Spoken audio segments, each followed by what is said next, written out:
Hello everyone. आज के video में हम एंशिएंट इंडियन हिस्ट्री की टाइमलाइन को डिटेल में डिस्कस करेंगे। यहाँ पे न केवल टाइमलाइन बल्कि इसी के साथ साथ में जो डेवलपमेंट्स हैं, मेजर ट्रांसफॉर्मेशंस हैं सोशो इकोनॉमिक कल्चरल लाइफ में या पॉलिटिकल ट्रांसफॉर्मेशन है, उसकी भी हम बात करेंगे और जो इंपॉर्टेंट साइट्स हैं उन्हें हम मैप में भी लोकेट करेंगे।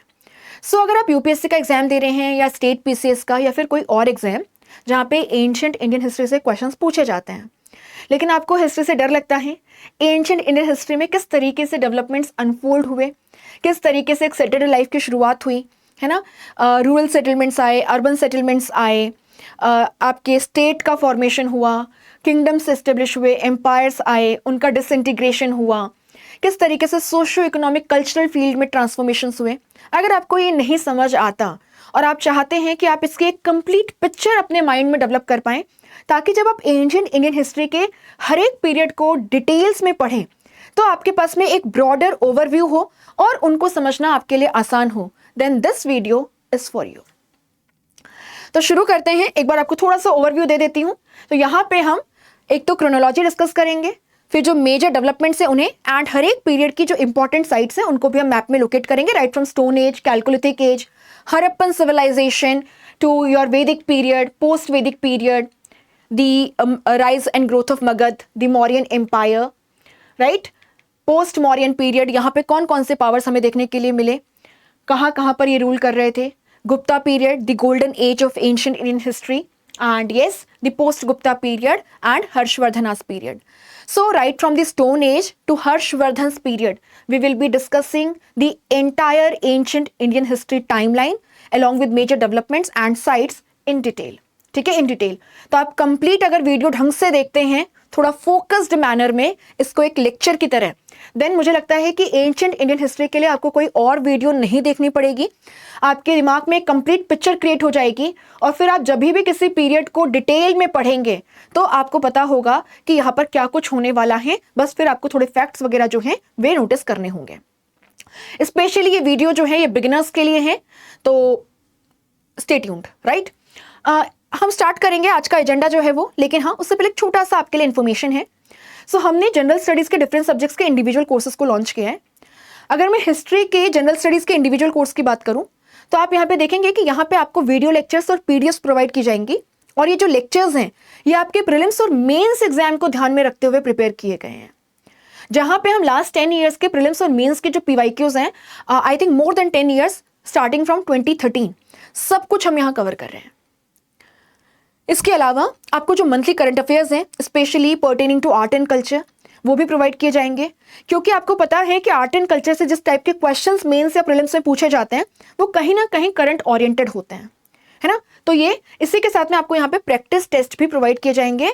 तो कुछ 50 लेक्चर्स हैं हिस्ट्री के, उसमें आपका कॉम्प्रिहेंसिवली ये सब्जेक्ट कवर हो जाएगा, right from Indian history, ancient, medieval, modern, art and culture to post independence and the world history, right. And बहुत ही नॉमिनल प्राइस पे आपको बस यहाँ पे ना कोड यूज कर लेना है, target 26 to get the discount. बाकी फर्दर डिस्काउंट्स के लिए और डिटेल्स के लिए आप हमारी टीम से कॉन्टैक्ट कर सकते हैं 1800-890-3043 पे, या हमें sleepy.classes@gmail.com पर लिखकर भी अपनी क्वेरी को आप एड्रेस करवा सकते हैं। बाकी मैं शुरू करूं उससे पहले एक और हम्बल रिक्वेस्ट है, अगर आपको ये वीडियो पसंद आता है please do not forget to hit the like button and share the video with your friends. Do let me know in the comment section कि आपको वीडियो कैसा लगा। अगर आप कुछ और इम्प्रूवमेंट चाहते हैं या आप चाहते हैं कि कुछ और टॉपिक जो है उससे भी यहाँ पे कवर किया जाए, do mention in the comment section. मैं कोशिश करूंगी कि उस टॉपिक को ढंग से प्रिपेयर करके आपके लिए लेके आऊं। तो शुरू करते हैं। तो आप यहाँ पे क्या देखेंगे, आप यहाँ पे देखेंगे कि आपको इसको शेयर भी करना है। हम एंशिएंट इंडियन हिस्ट्री की टाइमलाइन को शुरू करते हैं, and the history of main starts with the appearance of homo sapiens, the modern main on earth. अगर हम इंडियन सबकॉन्टिनेंट की बात करें, क्योंकि हम एंशिएंट इंडियन हिस्ट्री की बात कर रहे हैं, तो यहाँ पे जो मॉडर्न मेन हैं, होमो सेपियंस हैं, they made appearance around 70,000 BCE, यानी लगभग आज से 70,000 साल पहले, 70,000 साल पहले। और यहां से हिस्ट्री शुरू होती है। हिस्ट्री का ये जो फर्स्ट फेज है इसे हम स्टोन एज कहते हैं, दैट इज पाषाण युग या लिथिक एज। ऐसा क्यों? क्योंकि आप देखेंगे इस पर्टिकुलर पीरियड में, जो कि लगभग आज से 70,000 साल पहले शुरू हुआ और कंटिन्यू रहा आज से लगभग 6,000 साल तक, अगर मैं इंडियन सबकॉन्टिनेंट की बात करूं, तो इस पर्टिकुलर पीरियड से जो टूल्स और इंप्लीमेंट्स हमें मिले हैं वो प्राइमरीली स्टोन से बने हुए हैं। नो डाउट यहाँ पे आपको बोन्स के टूल्स और इंप्लीमेंट्स भी मिलेंगे, है ना, बाकी आपके वुड वगैरह के बने हुए टूल्स और इंप्लीमेंट्स भी मिलेंगे, लेकिन जो प्राइमरी टूल्स और इंप्लीमेंट्स हैं वे स्टोन के बने हैं। और इसीलिए ये जो फर्स्ट फेज है इंडियन हिस्ट्री का, इसे हम स्टोन एज कहते हैं। So the history of the man started with the appearance of modern man or Homo sapiens on earth. The modern man, जहां तक अभी हमारे पास एविडेंस है, first made appearance in the African subcontinent around आज से 3 लाख से 2 लाख साल पहले। As far as Indian subcontinent is concerned, modern man made an appearance around 70,000 BCE, यानी लगभग आज से 70,000 साल पहले। तो पहले ये पॉइंट है और यहीं से हिस्ट्री की शुरुआत होती है। हिस्ट्री का ये जो फर्स्ट फेज है इसे हम स्टोन एज कहते हैं, क्योंकि ये जो पर्टिकुलर पीरियड है जो 70,000 BCE से लेकर के 4,000 BCE तक चलेगा, यानी लगभग आज से 6,000 साल पहले तक, as far as Indian subcontinent is concern, इसे हम स्टोन एज कहते हैं, क्योंकि यहाँ पे जो टूल्स और इंप्लीमेंट्स हैं वो प्राइमरीली स्टोन से बने हुए थे। Now stone age, lithic age या पाषाण युग, जहां पे हमें अर्ली मैन, आदि मानव के बारे में जानने के लिए मिलता है।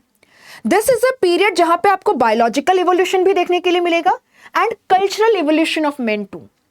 बेसिकली यहां पे सिविलाइजेशन के फाउंडेशन को रखा गया है। आप देखेंगे जहां इस पीरियड के शुरुआत में मैन जो है वो हंटर गैदरर था, completely dependent on nature for his survival, for his food. He will become a producer by the end of it, practicing agriculture on a stable basis. स्थायी तौर पे कृषि की शुरुआत आपको देखने के लिए मिलती है और उसी के साथ एक सेटल्ड लाइफ की और एक कल्चर की शुरुआत भी होती है। नाउ जो स्टोन एज है इसे हम प्राइमरीली डिवाइड करते हैं palaeolithic period, mesolithic period and neolithic. So palaeo means old and lithic means stone, right? Meso is middle and again lithic is stone, neo is new, old stone age, middle stone age and new stone age। now ये classification हमने किस basis पे किया है? आप देखेंगे कि यहाँ पे आपको जो टाइप ऑफ टूल्स हैं उसमें वेरिएशन देखने के लिए मिलता है। हम बोलते हैं ना, necessity is the mother of invention. तो जिस तरीके से अर्ली मैन की जरूरत बदलती गई उस तरीके से उसने नए टाइप के टूल्स को बनाना शुरू किया। इसी के साथ में आप देखोगे कि जो टूल मेकिंग टेक्निक है उसमें भी आपको एक एडवांसमेंट नजर आएगा। इसीलिए कहते हैं कि history is also the story of technological advancement, क्योंकि स्टोन एज जो हिस्ट्री का फर्स्ट फेज है, इसी में आप देखेंगे कि when we will move from the old to the middle to the new stone age, the type of tools will change and also the tool making technique will show an advancement. इसी के साथ में the way of life completely transformed. Palaeolithic या जो first stage है stone age का, वहां पर आप क्या देखेंगे कि man was Hunter gatherer, he was living a nomadic life. तो जहां कहीं हिली एरियाज में केव्स है ना, वहां रुक जाता था, या जो पेड़ की टहनियां हैं, ब्रांचेस हैं, उन्हें शेल्टर्स की तरह यूज करता था। दूसरी तरफ आप क्या देखोगे, जब हम मिडिल फेज में आएंगे, जो बेसिकली पैलियोलिथिक और मेसोलिथिक है ना, पैलियोलिथिक और नियोलिथिक के बीच में ट्रांजिटरी पीरियड है ना, इंटरमीडिएट पीरियड है, that is the Mesolithic period.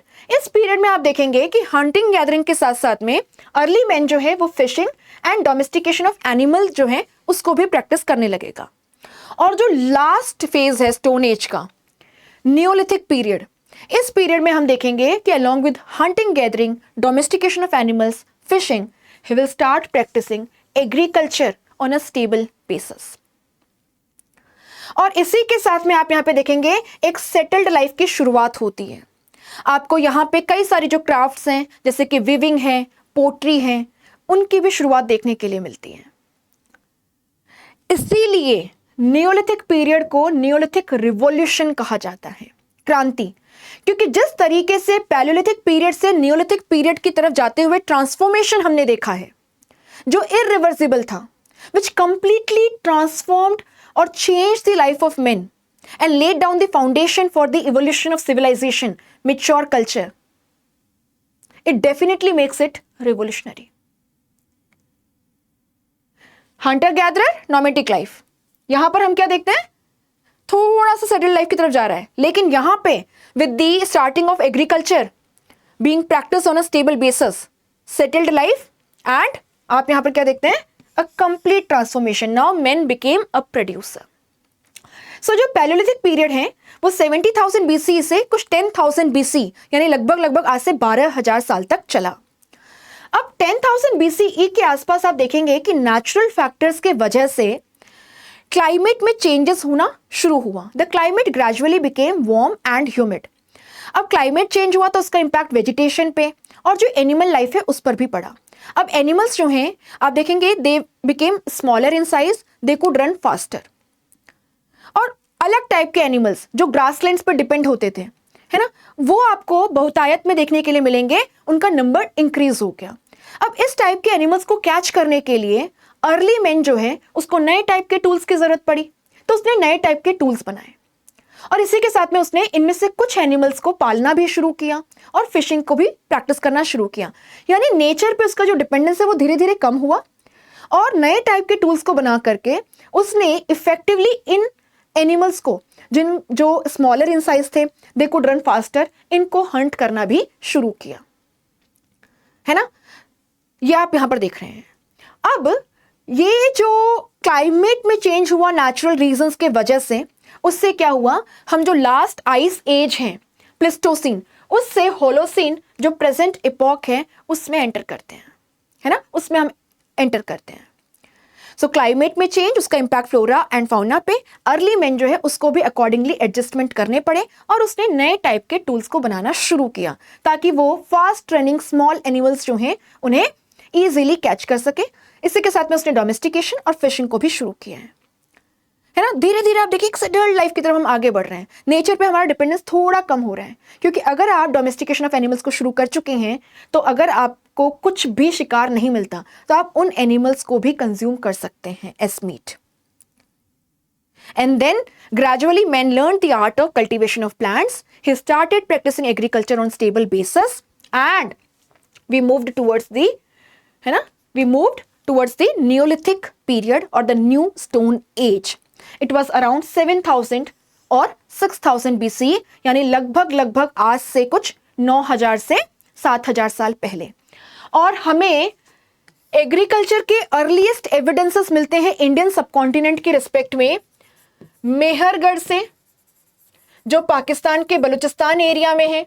यहां से हमें wheat, rice and cotton cultivation के एविडेंसेस मिले हैं अराउंड 7,000 BC। इसके अलावा आप देखेंगे कई और सारी साइट्स हैं, जैसे कि अगर आप बात करें तो आपके यूपी के कोल्डिवा, महागढ़ा, इन साइट से भी आपको राइस कल्टीवेशन के एविडेंसेस जो हैं वे मिले हैं। तो इस तरीके से पैलियोलिथिक से मेसोलिथिक से नियोलिथिक की तरफ जब हम जाएंगे तो हम देखेंगे the type of tools will change, the tool making technique will show an advancement and also the way of life completely transformed. और हमने इसको पैलियोलिथिक, मेसोलिथिक एंड नियोलिथिक में डिवाइड किया है। आप देखेंगे कि पैलियोलिथिक पीरियड को फर्दर हम लोअर, मिडिल एंड अपर में डिवाइड करते हैं। सो पैलियोलिथिक है ना फेज का जो फर्स्ट पीरियड है लोअर पैलियोलिथिक, यहां पे जो टूल्स और इंप्लीमेंट्स हैं आप देखोगे देवर ब्लंट, देवर क्रूड, है ना, बहुत शार्प नहीं होते थे। इसीलिए मैन इफेक्टिवली अपने नेचुरल रिसोर्सेस को हार्नेस नहीं कर पाता था, यूटिलाइज नहीं कर पाता था। लेकिन धीरे धीरे उसने शार्पर टूल्स, जिन्हें हम फ्लेक टूल्स कहते हैं, उनको बनाना शुरू किया। तो दो पत्थर लेता था, दोनों को आपस में से स्ट्राइक करता था। पहले क्या करता था, केवल जो ये मेन स्टोन है जिसको कोर स्टोन कहते हैं उसके टूल्स और इंप्लीमेंट्स को यूज करता था। लेकिन धीरे धीरे उसने रियलाइज किया कि ये जो हैमर स्टोन है उससे स्ट्राइक करने पे फ्लेक्स निकलते हैं, चिप्स निकलती हैं, ये और शार्प है। तो उसने फ्लेक टूल्स यूज करने शुरू किए। उसके बाद में उसने फ्लिंट पत्थर को खोज निकाला जिसको शेप देना, है ना, जिसको बेसिकली मोल्ड करना आसान था। तो उसने क्या किया, फिर यहाँ पे फ्लिंट पत्थर जो है उसके टूल्स बनाने शुरू किए। और यहाँ पे आपको ब्लेड्स एंड ब्यूरिन्स जो ग्रेजुअल कटिंग टूल्स हैं वे देखने के लिए मिलते हैं। पैलियोलिथिक साइट्स जो हैं वे आपको थ्रू आउट इंडियन सबकॉन्टिनेंट देखने के लिए मिलती हैं। जैसे अगर मैं यहाँ आपको दिखाऊं तो आप यहाँ पे देखें कुछ फेमस साइट्स जो हैं पैलियोलिथिक फेज की, दी ओल्ड स्टोन एज, वो हैं पाकिस्तानी पंजाब में रिवर सोहन वैली, राजस्थान का दिदवाना, मध्य प्रदेश में भीमबेटका, जहां पे आपको Palaeolithic, Mesolithic, Neolithic through out the stone age settlements देखने के लिए मिलते हैं। इवन बियॉन्ड दैट आपका यहाँ पे महाराष्ट्र में पटने हैं on the banks of Tapi river, Nevasa है महाराष्ट्र में on the banks of Godavari river, and yes south India में तमिलनाडु में अतिरम पक्कम जो है ये एक इंपॉर्टेंट पैलियोलिथिक साइट है। नाउ अगर हम यहाँ पे मेसोलिथिक पीरियड की बात करें तो यहाँ पे आपको माइक्रोलिथ टूल्स देखने के लिए मिलते हैं। तो बहुत ही स्मॉल इन साइज, आप देखेंगे 10 mm है ना, mm, 5 mm या 15 mm इतना। और आप क्या देखेंगे इस तरीके के ज्योमेट्रिकल, जैसे कि आप देख सकते हैं ट्रायंगुलर है ना, या आप देखेंगे कि नॉन ज्योमेट्रिक में जैसे क्रेसेंट शेप है, इस टाइप के टूल्स बनाए जाने लगे। उनको इस तरीके से हैंडल पे टाई किया जाता था और यूज किया जाता था, क्योंकि आप देखेंगे बो एंड एरो स्पेयर की शुरुआत यहीं से हो रही है। इनकी मदद से आप भागता हुआ जो एनिमल है बहुत दूर, उसको भी स्ट्राइक करके हंट कर सकते थे। माइक्रोलिथ।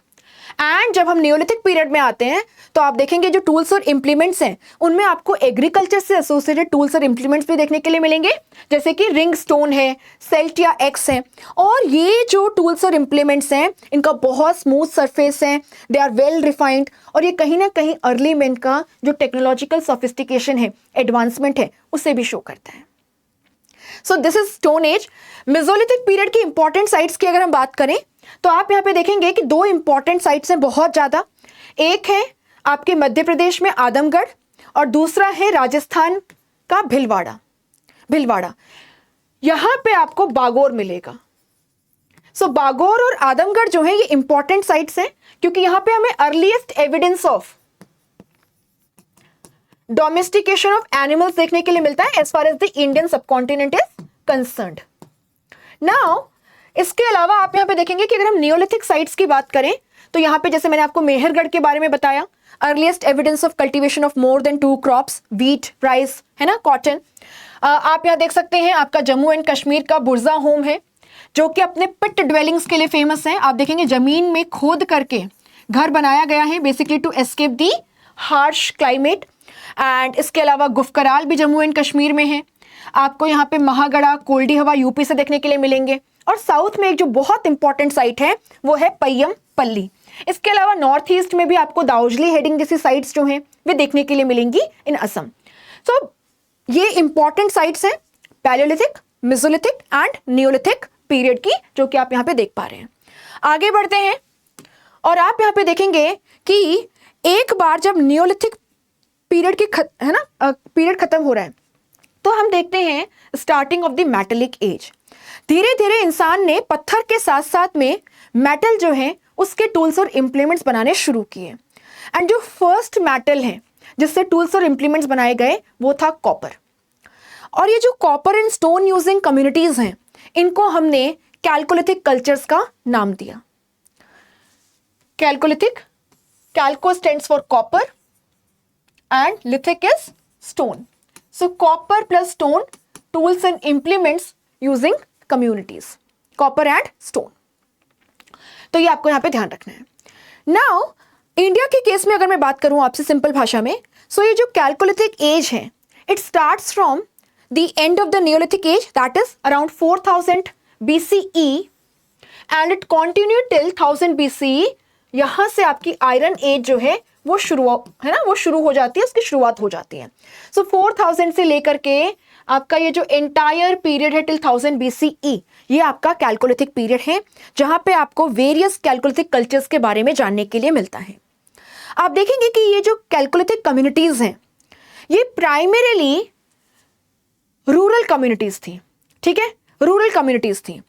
लेकिन अगर आप इनको नियोलिथिक पीरियड से कंपेयर करें तो आप देखेंगे जहां पे नियोलिथिक पीरियड में जो सेटलमेंट्स हैं वो काफी ज्यादा हैप्पीजर्ड थे, यहां पे आपको प्लान्ड सेटलमेंट्स देखने के लिए मिलेंगे। प्लान्ड सेटलमेंट्स जैसे आप देखेंगे कि आप किसी पर्टिकुलर एरिया में जब एंटर करेंगे तो आपको फोर्टिफिकेशन देखने के लिए मिलेगा। आप देखेंगे कि यहाँ पे हैबिटेशन या रेजिडेंशियल एरिया है, और रेजिडेंशियल एरिया के आउटर पे आपको फील्ड्स जो हैं, खेत जो हैं, वे देखने के लिए मिलेंगे। ठीक है, सो आप यहां पर क्या देख रहे हैं कि इस पर्टिकुलर पीरियड में, जिसको हम कैलकोलिथिक एज कह रहे हैं, which marks the beginning of the metallic age and also shows technological advancement, क्योंकि अब आदमी जो है वो मेटल को यूज कर पा रहा है, उसके टूल्स इंप्लीमेंट्स बना पा रहा है ना। कॉपर से शुरुआत हुई है, तो आप यहां पर क्या देख रहे हैं, it marks the beginning of metallic age, technological advancement को शो कर रहा है, इस बात को हमें नोट करना है। दूसरा आप यहां पर क्या देखेंगे, अगर हम नियोलिथिक पीरियड से इस पीरियड को कंपेयर करें तो यहां पे जो सेटलमेंट्स हैं, रूरल सेटलमेंट्स हैं, अभी भी आप देखेंगे अर्बन या सिटी लाइफ की शुरुआत नहीं हुई है, और उसके पीछे कहीं ना कहीं इकोनॉमिक एंड टेक्नोलॉजिकल लिमिटेशंस हैं, है ना, उनको हम देखेंगे अभी। बट आपको ये ध्यान रखना है कि अभी रूरल सेटलमेंट्स हैं, आपको यहाँ पे टाउन्स या सिटी लाइफ देखने के लिए नहीं मिलेगी, लेकिन these settlements were well planned unlike the haphazard settlements of the neolithic age. So first point आपका ये हो गया। दूसरा आप यहाँ पे देखेंगे कि एग्रीकल्चर की अगर हम बात करें, है ना, तो एग्रीकल्चर नियोलिथिक पीरियड के कंपैरिजन में एक एडवांसमेंट शो करता है। आप देखेंगे कि आपको यहाँ पे एग्रीकल्चर का एक्सपांशन देखने के लिए मिलता है। कई सारी जो साइट्स हैं वहां से आपको एग्रीकल्चर में क्रॉप रोटेशन के एविडेंसेस मिले हैं, इरिगेशन के एविडेंसेस मिले हैं। जैसे अगर मैं आपको यहाँ पे बताऊं तो आप देखेंगे आपको एक साइट देखने के लिए मिलेगी इनाम गांव, ठीक है, इनाम गांव which is basically located on tributary of Bhima, है ना, घोड़ रिवर। सो आप देखेंगे महाराष्ट्र में इनाम गांव करके एक साइट है घोड़ रिवर पे, एंड दिस घोड़ is a tributary of Bhima. इनाम गांव से हमें क्रॉप रोटेशन और इसी के साथ साथ में इरिगेशन, ग्रेनरी के एविडेंसेस मिले हैं, है ना, ग्रेनरी के एविडेंसेस मिले हैं, जो कहीं ना कहीं एग्रीकल्चर में एक एडवांसमेंट जो है उसको मार्क करते हैं। एग्रीकल्चर का एक्सपांशन भी हुआ है, diverse crops were being cultivated, और इन डाइवर्स क्रॉप्स के रिस्पेक्ट में हमें एविडेंसेस मिले हैं नावदा तोली से, ठीक है। सो महाराष्ट्र में एक जगह है Navdatoli on the banks of Narmada, और आप देखेंगे ये पर्टिकुलर साइट जो है, यहां से हमें काफी सारे जो क्रॉप्स हैं उनके कल्टीवेशन के एविडेंसेस मिले। सो डाइवर्स क्रॉप्स, एग्रीकल्चरल एक्सपांशन, कुछ एडवांस टेक्निक्स एग्रीकल्चर में या agriculture practices like crop rotation, irrigation, ये देखने के लिए मिल रही है। लेकिन आप देखेंगे अभी भी यहाँ पे जो एग्रीकल्चर है वो सबसिस्टेंस लेवल का था, सरप्लस एग्रीकल्चर जनरेट नहीं कर पाए, यानी इस तरीके का एग्रीकल्चर में एडवांसमेंट नहीं हो पाया जो जरूरत से ज्यादा प्रोड्यूस कर पाए, ताकि कुछ लोग जो हैं वो एग्रीकल्चर को छोड़ करके आपके क्राफ्ट्स वगैरह में इंगेज हो पाए, ट्रेड वगैरह में फुल फ्लेजेड तरीके से पार्टिसिपेट कर पाए। इसके पीछे कुछ रीजंस हैं। क्या रीजंस हैं? आप देखोगे कि जब हम कैलकोलिथिक कल्चर्स के बारे में बात करेंगे, जैसे कि आपके राजस्थान के साउथ ईस्ट में Ahar Banas culture in the dry zones of Banas river, या अगर आप बात करें कायत कल्चर की which developed in the Chambal river valley, या हम यहाँ पर बात करें आपके मालवा कल्चर की which developed in and around the Narmada river, और the Jorwe culture which basically developed in present day Maharashtra in the Godavari Pravara river valley zone. आप देखोगे ये सारे के सारे जो कल्चर्स हैं ये बेसिकली आपके जो एरिड रीजन्स हैं, है ना, एरिड रीजन्स हैं, यहां डेवलप हुए जहां बारिश बहुत कम होती है। और आप देखेंगे यहाँ पे अगर हम सॉइल की बात करें, जैसे अहर बनास की अगर हम बात करें, जिसकी प्रोमिनेंट साइट्स हैं, है ना, अहर है, गिलुंड है, आपका बलाथल है, तो आप उदयपुर के आसपास, तो यहाँ पे येलो सॉइल होती है ना, या आप देखोगे रेड येलो सॉइल एरियाज में ये डेवलप हुए, या फिर जैसे जोरवे कल्चर और महाराष्ट्र का यहाँ पे आपको ब्लैक कॉटन सॉइल जो है वो देखने के लिए मिलेगा। तो आप देखेंगे कि यहाँ पे जो सॉइल है वो बहुत जल्दी हार्ड हो जाती है, उसमें आप कॉपर से बने हुए टूल्स और इंप्लीमेंट्स का इस्तेमाल नहीं कर सकते, क्योंकि कॉपर से बने हुए टूल्स और इंप्लीमेंट्स थोड़े सॉफ्ट होते हैं, प्लायंट होते हैं, इजीली मुड़ तुड़ जाते हैं। तो एक तो बारिश कम है, दूसरा आप क्या देख रहे हो यहाँ पे जो सॉइल है वो काफी जल्दी हार्ड हो जाती है, not easy to till using the tools and implements of copper. और इसी वजह से आप यहाँ पे देखेंगे कि यहाँ पे आपको कहीं ना कहीं एग्रीकल्चर में एक लिमिटेशन देखने के लिए मिल रही है। साथ ही में इन्होंने इरिगेशन की भी सफिशिएंट फैसिलिटीज जो है उनको डेवलप नहीं किया। हाँ, कहीं कहीं मिला है एविडेंस, जैसे मैंने आपसे यहाँ पे कहा भी इनाम गांव से, बट ये इक्के दुक्के एग्जाम्पल है। एग्रीकल्चर में सरप्लस न होने की वजह से आप देखोगे दो डाइवर्स क्राफ्ट्स और प्रेजेंट, है ना, उनमें भी स्पेशलाइजेशन अचीव नहीं कर पाए, बहुत अच्छे प्रोडक्ट्स नहीं बना रहे थे, तो डिमांड भी बहुत कम थी, ट्रेड बहुत लिमिटेड है, है ना, और बार्टर ट्रेड है, कोई मनी इकोनॉमी एज सच नहीं है। इकोनॉमिक लाइफ बहुत ही बेसिक तरीके की है। टेक्नोलॉजी का एडवांसमेंट हुआ है, नो डाउट, कॉपर के टूल्स और इंप्लीमेंट्स यूज कर रहे हैं, बट ब्रॉन्ज नहीं बना पाए। ब्रॉन्ज बेसिकली कॉपर और टिन का एलॉय है। आप देखेंगे कि हड़प्पन सिविलाइजेशन जो इनसे, है ना, पहले डेवलप हुई north western part of Indian subcontinent में, कई सारे कैलकुलेटिक कल्चर से पहले ये ब्रॉन्ज यूज कर रहे थे। They had learn the art of making an alloy, but chalcolithic cultures failed to do so. Iron अभी खोजा नहीं गया था, उसका कोई वाइड स्केल यूज आपको देखने के लिए नहीं मिल रहा है। तो इस टाइप के सॉइल में कॉपर से तो आप ज्यादा कुछ उखाड़ सकते नहीं थे। एग्रीकल्चरल प्रोडक्टिविटी लिमिटेड है, सब्सिस्टेंस लेवल का एग्रीकल्चर है, क्राफ्ट्स डाइवर्स प्रेजेंट है बट वेल डेवलप्ड नहीं है, ट्रेड बहुत लिमिटेड है ना, बार्टर ट्रेड है। सो मटेरियल लाइफ की अपने लिमिटेशंस हैं, जिसके वजह से आप यहां पर क्या देखेंगे, अर्बन लाइफ या एक एडवांस कल्चर जैसे आर्ट ऑफ राइटिंग डेवलप नहीं हो पाया। यहाँ पे आपको जो ये रूरल स्ट्रक्चर्स देखने के लिए मिलेंगे, सेटलमेंट्स हैं, यहाँ पे जो हाउसिंग स्ट्रक्चर्स हैं वो वॉटल एंड दौब, छप्पर के या मड ब्रिक के बने होते थे। केवल आप देखेंगे कि अहर जो है ये एक साइट है राजस्थान में जहां से आपको बर्न्ट ब्रिक या पक्की ईंट जो है उसके इस्तेमाल के एविडेंसेस मिलते हैं, so Ahar Banas culture which developed in the dry zones of Banas, इसकी कुछ साइट्स हैं जैसे अहर है, गिलुंड है, बलाथल है, ओजियाना है ना। आपका कायत कल्चर है, कायत एरान, कायत है स्कपित का, ठीक है। आपका जो मालवा कल्चर है, यहाँ पे आप देखेंगे कुछ इंपॉर्टेंट साइट्स जो हैं आपकी। जोरवे कल्चर की इंपॉर्टेंट साइट्स में दईमाबाद एंड इनाम गांव को मत भूलिएगा, है ना, ये प्रोटो अर्बन साइट्स हैं। तो थोड़ा थोड़ा अर्बनाइजेशन की तरफ हम जाने लगेंगे, लेकिन जैसे कि जोरवे कल्चर जो है आप देखोगे it is the youngest of all the chalcolithic cultures. So यहाँ पे जो डेवलपमेंट्स हुए उनकी हमने बात की कैलकुलिथिक फेज में। नाउ आप देखेंगे कि कैलकुलिथिक एज की शुरुआत तो 4000 BC के आसपास से हो गई थी, और हमें देखने के लिए मिलता है कि राजस्थान का जो सीकर झुंझुनू एरिया है, यहाँ पे गणेश्वर जोधपुरा कल्चर डेवलप भी हुआ, है ना, आज से लगभग 4800 या 5000 साल के आसपास में, है ना। सो और ये इन्होंने जो खेतरी माइंस है, आपकी कॉपर माइंस है, उनको एक्सप्लॉइट भी किया था, बट ये टाउन्स डेवलप नहीं कर पाए, है ना। वहां पे कहीं ना कहीं एक जोग्राफिकल लिमिटेशन है, नेचुरल फैक्टर्स के वजह से, है ना, नहीं हो पाया, और दूसरा टेक्नोलॉजिकल लिमिटेशंस हैं। लेकिन आप देखेंगे कि आज से लगभग अगर हम 4600 साल पहले जाए और इंडिया के नॉर्थ वेस्ट पे, primarily in the Indus river valley zone, है ना, जो पंजाब सिंध एरिया है, यहां पर हम देखें तो आप देखेंगे यहां पे एक मेच्योर अर्बन सिविलाइजेशन जो है वो एग्जिस्ट कर रही थी, एक mature urban bronze using culture, जिसको हम हड़प्पन सिविलाइजेशन कहते हैं। हड़प्पन सिविलाइजेशन जो है आप देखेंगे it is the first urban civilization of Indian subcontinent, first bronze age culture of Indian civilization, and इसका कोर एरिया है इंडस सरस्वती रिवर वैलीज, और इसीलिए इसको सिंधु सरस्वती सिविलाइजेशन भी कहा जाता है, सिंधु सरस्वती सिविलाइजेशन भी कहा जाता है। इसकी कुछ जो प्रोमिनेंट सिटीज हैं वे हैं हड़प्पा। हड़प्पा जो है it is located on the banks of Ravi in Pakistani Punjab, and this is the first city belonging to the Harappan culture that was excavated, है ना। तो ये आपको थोड़ा सा ध्यान रखना है, यहाँ पे DR साहनी साहब जो हैं उनके द्वारा, एंड उस टाइम पे director general of archaeological survey of India जो है ना, आर्कियोलॉजिकल सर्वे ऑफ इंडिया, वो थे जॉन मार्शल।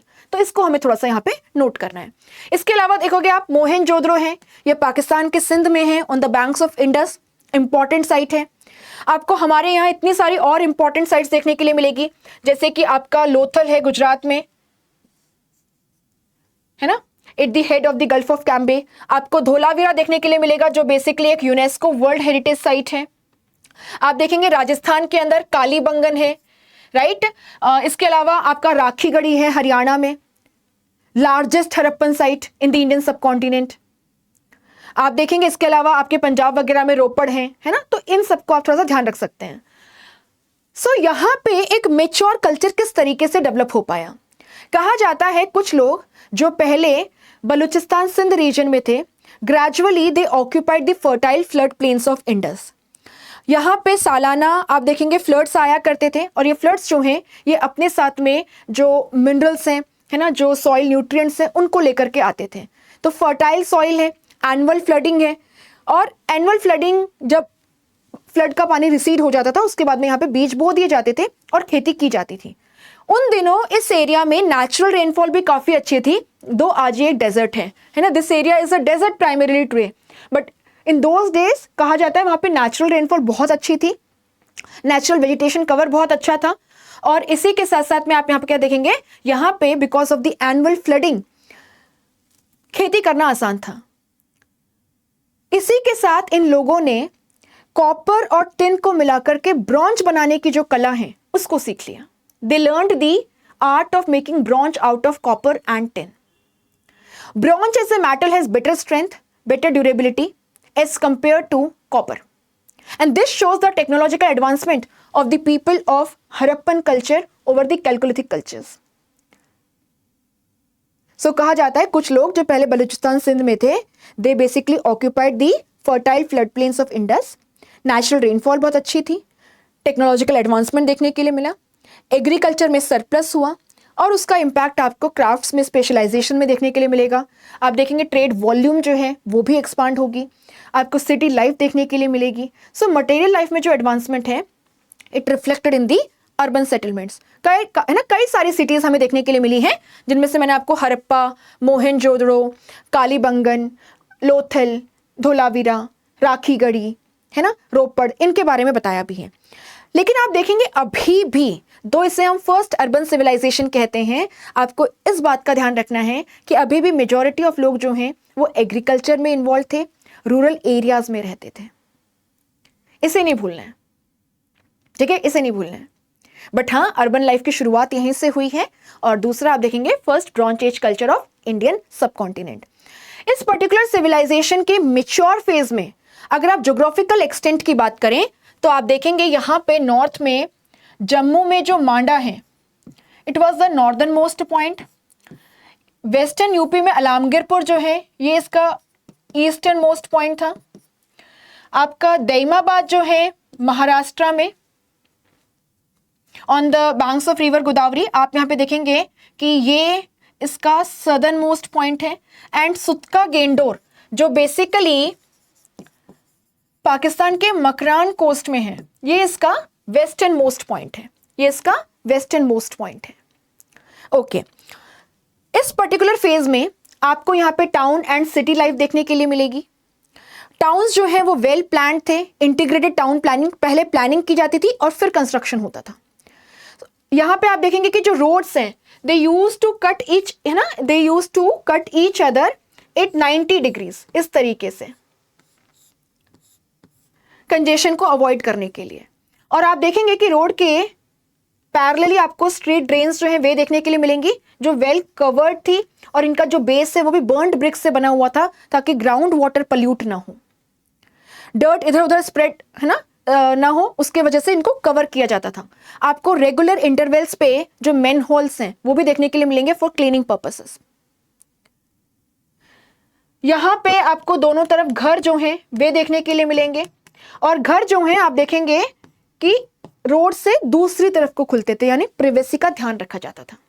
सो बेसिकली आप यहां पर क्या देखेंगे, आप यहां पे देखेंगे कि आपको यहां पे एक इंटीग्रेटेड टाउन प्लानिंग देखने के लिए मिलती है, जिसमें आपको अपर टाउन एंड लोअर टाउन देखने के लिए मिलेगा। ये जो अपर टाउन है वेस्टर्न पार्ट में, ये स्मॉल इन साइज है, एक बेस पे बना होता था, और कहा जाता है यहाँ पे जो अमीर लोग हैं या जो रूलर्स होते होंगे, है ना, वे रहा करते थे। और जो इंपॉर्टेंट पब्लिक बिल्डिंग्स हैं जैसे ग्रेनरीज हैं या मोहनजोदड़ो का ग्रेट बाथ है ना, ये आपको यहाँ पर देखने के लिए मिलते हैं। और वहीं पे ये जो लोअर टाउन है यहाँ पे कॉमनर्स रहा करते थे, जहाँ पे आपको ग्रिड पैटर्न देखने के लिए मिलेगा, आपको ड्रेनेज सिस्टम देखने के लिए मिलेगा, रेजिडेंशियल स्पेस जो है वो देखने के लिए मिलेगा। ये सारी फैसिलिटीज आपको हड़प्पा के धोलावीरा में इफेक्टिव वाटर मैनेजमेंट सिस्टम देखने के लिए मिलेगा, जहाँ पे आप देखेंगे सीरीज ऑफ डैम्स जो अंडरग्राउंड कनेक्टेड थे एक दूसरे के साथ में, effective water management.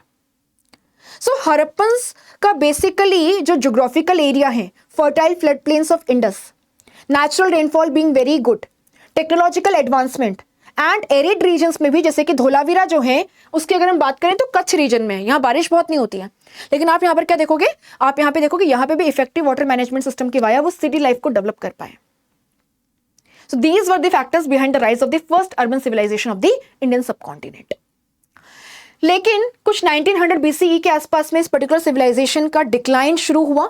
Decline in the sense जो एडवांस मेच्योर कल्चर के ट्रेड्स हैं, टाउन प्लानिंग है ना, art of writing, elite urban culture, fashion sense, extensive overseas trade, ये सब धीरे धीरे ग्रेजुअली डिसअपियर होना शुरू हो गए. अब इसके पीछे क्या कुछ रीजन रहा होगा, बहुत सारी थियरीज हैं, लेकिन आप देखेंगे कि सबसे जो प्लॉजिबल थियरी है वो है इकोलॉजिकल डिग्रेडेशन, कि लार्ज स्केल पे डिफोरेस्टेशन कैरी आउट किया गया और इस डिफोरेस्टेशन का इम्पैक्ट ये हुआ कि धीरे धीरे यहाँ पे जो नेचुरल रेनफॉल है वो कम होती चली गई. In turn affected the vegetation cover, एक विशियस लूप बन गया और आगे चल के ये एक डेजर्ट एरिया में कन्वर्ट हो गया. जब यहाँ बारिश ही कम हो गई है ना, फ्लड्स आने बंद हो गए, एग्रीकल्चरल बेस कोलैप्स्ड, फिर आप क्राफ्ट्स में स्पेशलाइजेशन या ट्रेड पे ध्यान नहीं दे सकते, और उसी के साथ में अर्बन लाइफ भी धीरे धीरे वैनिश हो गई. और हम देखेंगे एक बार फिर से आपको यहाँ पे rural communities practicing subsistence level agriculture देखने के लिए मिलती हैं, है ना. और ये जो आर्ट ऑफ राइटिंग की हम बात कर रहे थे, है ना, हम बात कर रहे थे इलीट कल्चर की, फैशन सेंस की, वेल प्लान टाउन्स की, सब डिसअपेयर हो जाता है. इसके अलावा कहा जाता है कि जो टेक्टोनिक प्लेट एक्टिविटी है, अर्थक्वेक्स आए और जिसकी वजह से जो रिवर का कोर्स है वो चेंज हो गया, है ना. तो ये सारे फैक्टर्स भी एड ऑन फैक्टर्स हैं, but primary factor is ecological degradation. इसीलिए कहा जाता है forest precede civilizations, deserts follow. चलिए, अब जो नेक्स्ट फेज है इंडियन हिस्ट्री का वो है वैदिक पीरियड. सो 1500 BCE के आसपास जहां urban civilization, the first urban civilization Harappa का डिक्लाइन हो रहा था, वहीं पे आप देखेंगे in the Sapta Sindhu region, that is the area drained by Indus and its tributaries. कौन कौन सी ट्रिब्यूटरीज हैं? इंडस, झेलम, चेनाब, रावी, ब्यास, सतलज, है ना, इन and the Saraswati river, Sindhu and the Saraswati. So ये जो सप्त सिंधु जोन है, जो बेसिकली इंडस, उसके ट्रिब्यूटरीज और सरस्वती रिवर के द्वारा ड्रेन किया जाता है, यहाँ पे आपको कुछ नया कल्चर देखने के लिए मिल रहा था, जिनमें काफी सारे हड़प्पन्स के साथ सिमिलैरिटीज भी थी बट कुछ डिफरेंसेस भी थे. जैसे यहाँ पे आपको हॉर्स जो है उसके एक्सप्लिसिट एविडेंसेस मिलते हैं जो हड़प्पा के टाइम नहीं मिल रहे थे. आपको यहाँ पे स्पोक्ड व्हील जो है वो देखने के लिए मिलेगा, हड़प्पन सॉलिड व्हील का इस्तेमाल कर रहे थे. यहाँ पे आपको क्रीमेशन प्रैक्टिसेस जो हैं वे देखने के लिए मिलेंगी. नए टाइप के वेपन्स, है ना, ब्रॉन्ज से बने हुए डर्क्स, स्वॉर्ड्स देखने के लिए मिलेंगे, जबकि हड़प्पन्स के यहाँ पे आप देखेंगे इस तरीके के वेपन्स का इस्तेमाल नहीं होता था. तो नया टाइप का एक कल्चर देखने के लिए मिल रहा है और इन्हें हम आर्यंस कहते हैं. क्यों? क्योंकि आप देखेंगे इस पर्टिकुलर पीरियड के बारे में, दैट इज जो आपका 1500 BCE से लेकर के 600 BCE वाला टाइम पीरियड है, इसके बारे में जानने के लिए हमारा जो प्राइमरी सोर्स है वो है हमारे 4 वेद, ऋग्वेद, सामवेद, यजुर्वेद एंड अथर्ववेद. ऋग्वेद जो फर्स्ट ऑफ द 4 वेदास है, वो हमें तब के बारे में बताता है जब आर्यंस इस सिंधु सरस्वती जोन में या फिर आपका जो सप्त सिंधु जोन है यहां पर सेटल्ड थे. और बार बार ऋग्वेद में आर्यंस का जिक्र हुआ है. So the time period between 1500 to 600 BCE of the Indian subcontinent is known as Vedic period. In this particular period, in the northwest of India, in the Sapt Sindhu zone, Aryans were there. जो 1500 से लेकर के आपका 1000 BCE तक का time period है, इसे हम अर्ली वैदिक पीरियड या ऋग वैदिक पीरियड कहते हैं. और 1000 BCE से लेके 600 BCE तक का जो टाइम पीरियड है इसे हम लेटर वैदिक पीरियड या फिर PGW आयरन फेज कहते हैं. ये डिवीजन किस बेसिस पे है? आप यहाँ पे देखेंगे कि 1000 BCE से आयरन एज की शुरुआत होती है और आयरन के जब बेहतर टूल्स, इंप्लीमेंट्स बनने लगे, आयरन के वेपन्स बनने लगे, तो इन्होंने कंप्लीटली कहानी को चेंज करके रख दिया. और इसी बेसिस पे हमने वैदिक पीरियड को अर्ली वैदिक पीरियड और लेटर वैदिक पीरियड में डिवाइड किया है। अर्ली वैदिक पीरियड जो कि 1500 BCE से 1000 BCE तक एक्सटेंड करता है। आप देखेंगे यहाँ पे आर्यंस सप्त सिंधु एरिया में सेटल्ड थे। सेकेंडली आप यहाँ पर क्या देखेंगे, आप यहाँ पे देखेंगे they were basically pastoral, tribal, semi nomadic और नोमेडिक कम्युनिटीज। एग्रीकल्चर बहुत ही लिमिटेड बेसिस पे प्रैक्टिस किया जाता था, फॉडर क्रॉप्स जैसे कि यवा या जौ जो है उसको उगाने के लिए। Diverse crafts were present but level of specialization जो है वो बहुत ही ज़्यादा कम था। बेसिक लेवल का बार्टर ट्रेड, हमें यहाँ पे कोई कॉइन जो है उसका एविडेंस नहीं मिला है। आप यहाँ पे देखेंगे यहाँ पे जो टेम्पररी सेटलमेंट्स हैं उन्हें ग्राम कहा करते थे, ग्राम कहा करते थे। तो यहाँ पे बेसिकली आपको ट्राइबल्स मिलेंगे और ये जो ट्राइबल्स हैं आप देखेंगे they use to occupy a particular pasture land, उससे एक्सप्लॉइट किया जाता था। कैटल रियरिंग जो है उसको एक्सटेंसिवली प्रैक्टिस किया जा रहा था और जब एक पर्टिकुलर एरिया के पेस्चर लैंड्स खत्म हो जाते थे तो दूसरे एरिया की तरफ चले जाते थे। इनके जो टेम्पररी सेटलमेंट्स हैं उन्हें हम ग्राम कहते थे, ठीक है, तो कहते हैं सॉरी, है ना। और आप देख सकते हैं यहाँ पर कि जो मटेरियल लाइफ है वो बहुत ही बेसिक लेवल की है, पेस्टोरल लाइफ है ना। एग्रीकल्चर बहुत ही लिमिटेड बेसिस पे है। ऋग्वेद में केवल एक क्रॉप को स्पेसिफिकली मेंशन किया है, दैट इज जौ या यवा या जवा, जौ, बार्ले। बाकी धान्य शब्द यूज हुआ है लेकिन आपको वीट, राइस इनका मेंशन नहीं मिलता। आप यहाँ पे देखेंगे कि एग्रीकल्चर की नॉलेज तो है, सीजन्स की नॉलेज है, आयरन प्लॉशेयर को ऋग्वेद में मेंशन किया गया है। सो एग्रीकल्चर की नॉलेज है लेकिन स्टिल लिमिटेड बेसिस पे प्रैक्टिस किया जा रहा है। एंड ये अभी भी कॉपर का ही इस्तेमाल कर रहे थे, है ना, अभी आयरन की डिस्कवरी नहीं हुई है, तो इनकी भी कुछ लिमिटेशंस हैं। और आप यहाँ पे क्या देखेंगे कि मटेरियल लाइफ बहुत ही बेसिक किस्म की है, इसीलिए जो पॉलिटी है वो भी ट्राइबल पॉलिटी है ना। जो ट्राइबल चीफ है वो लोग ही इलेक्ट किया करते थे, लोगों पे बहुत ज़्यादा डिपेंडेंट होता था। He was one among the equal. So tribal egalitarian polity है, कोई कंपल्सरी टैक्स नहीं है क्योंकि न तो लोग बहुत समय तक एक जगह पे रहते हैं और ना ही they had the means to pay regular taxes. कुछ वॉलेंट्री टैक्स दिया करते थे, है ना, वॉलेंट्री ऑफरिंग्स जिन्हें बलि कहा जाता था। तो इस तरीके से स्टेट जो है वो रन किया जाता था। जब कभी भी आपको ज़रूरत है मिलिट्री सपोर्ट की, आपके ट्राइब के लोग ही आपको सपोर्ट करेंगे, जना या विस के जो लोग हैं वही आपको सपोर्ट करेंगे। तो बहुत ही बेसिक तरीके की लाइफ है, चाहे आप इकोनॉमिक लाइफ देखें, पॉलिटिकल लाइफ देखें।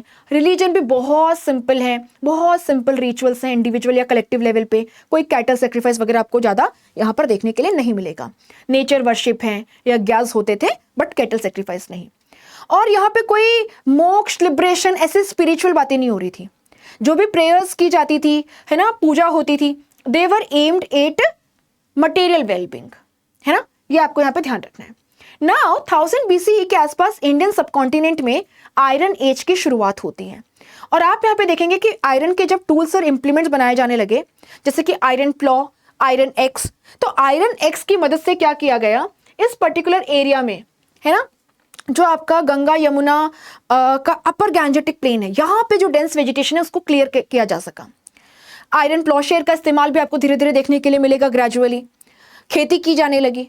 So with the help of iron tools and implements like iron x, आप यहाँ पे देखेंगे the dense vegetation of the upper Gangetic basin was cleared and आपका जो present day Haryana, western UP, Delhi है, यहाँ पे सेटलमेंट्स एस्टेब्लिश किए गए, यहाँ पे सेटलमेंट्स एस्टेब्लिश किए गए। सो हस्तिनापुर है ना, कौशाम्बी है, ये कुछ इंपॉर्टेंट साइट्स हैं इस पीरियड की। तो यहाँ पर सेटलमेंट्स जो हैं उनको एस्टेब्लिश किया गया। अब आप देखेंगे कि ये एरिया जो है यहाँ पे नेचुरल रेनफॉल अच्छी है ना, गंगा यमुना द्वाब है तो फर्टाइल एरिया भी है, आपके पास में आयरन के टूल्स इंप्लीमेंट्स हैं, खेती की जाने लगी। खेती जो है उसकी है ना वापस से एक बार शुरुआत जो है, agriculture being the main stay of the economy, आपको देखने के लिए मिलता है during the later Vedic period. अब एग्रीकल्चर जब मेन स्टे बन गया है तो इसी के साथ में सेटल्ड लाइफ की शुरुआत भी हुई। क्राफ्ट में जो स्पेशलाइजेशन है वो धीरे धीरे इंप्रूव होने लगा, ट्रेड वॉल्यूम भी एक्सपांड हुई। अब आप देखेंगे लोग एक ही एरिया में लंबे समय तक रहते थे बिकॉज ऑफ एग्रीकल्चर, है ना, and they now had the means to pay state regular taxes. तो अब जो चीफ है वो कंपल्सरी टैक्सेस कलेक्ट करने लगा। और अब देखेंगे कि जब उसके पास में अपना एक गारंटेड सोर्स ऑफ इनकम बन गया, उसका जो लोगों पे डिपेंडेंस है, अपने ट्राइब के जो लोग हैं उस पर डिपेंडेंस है, वो कम होने लगा।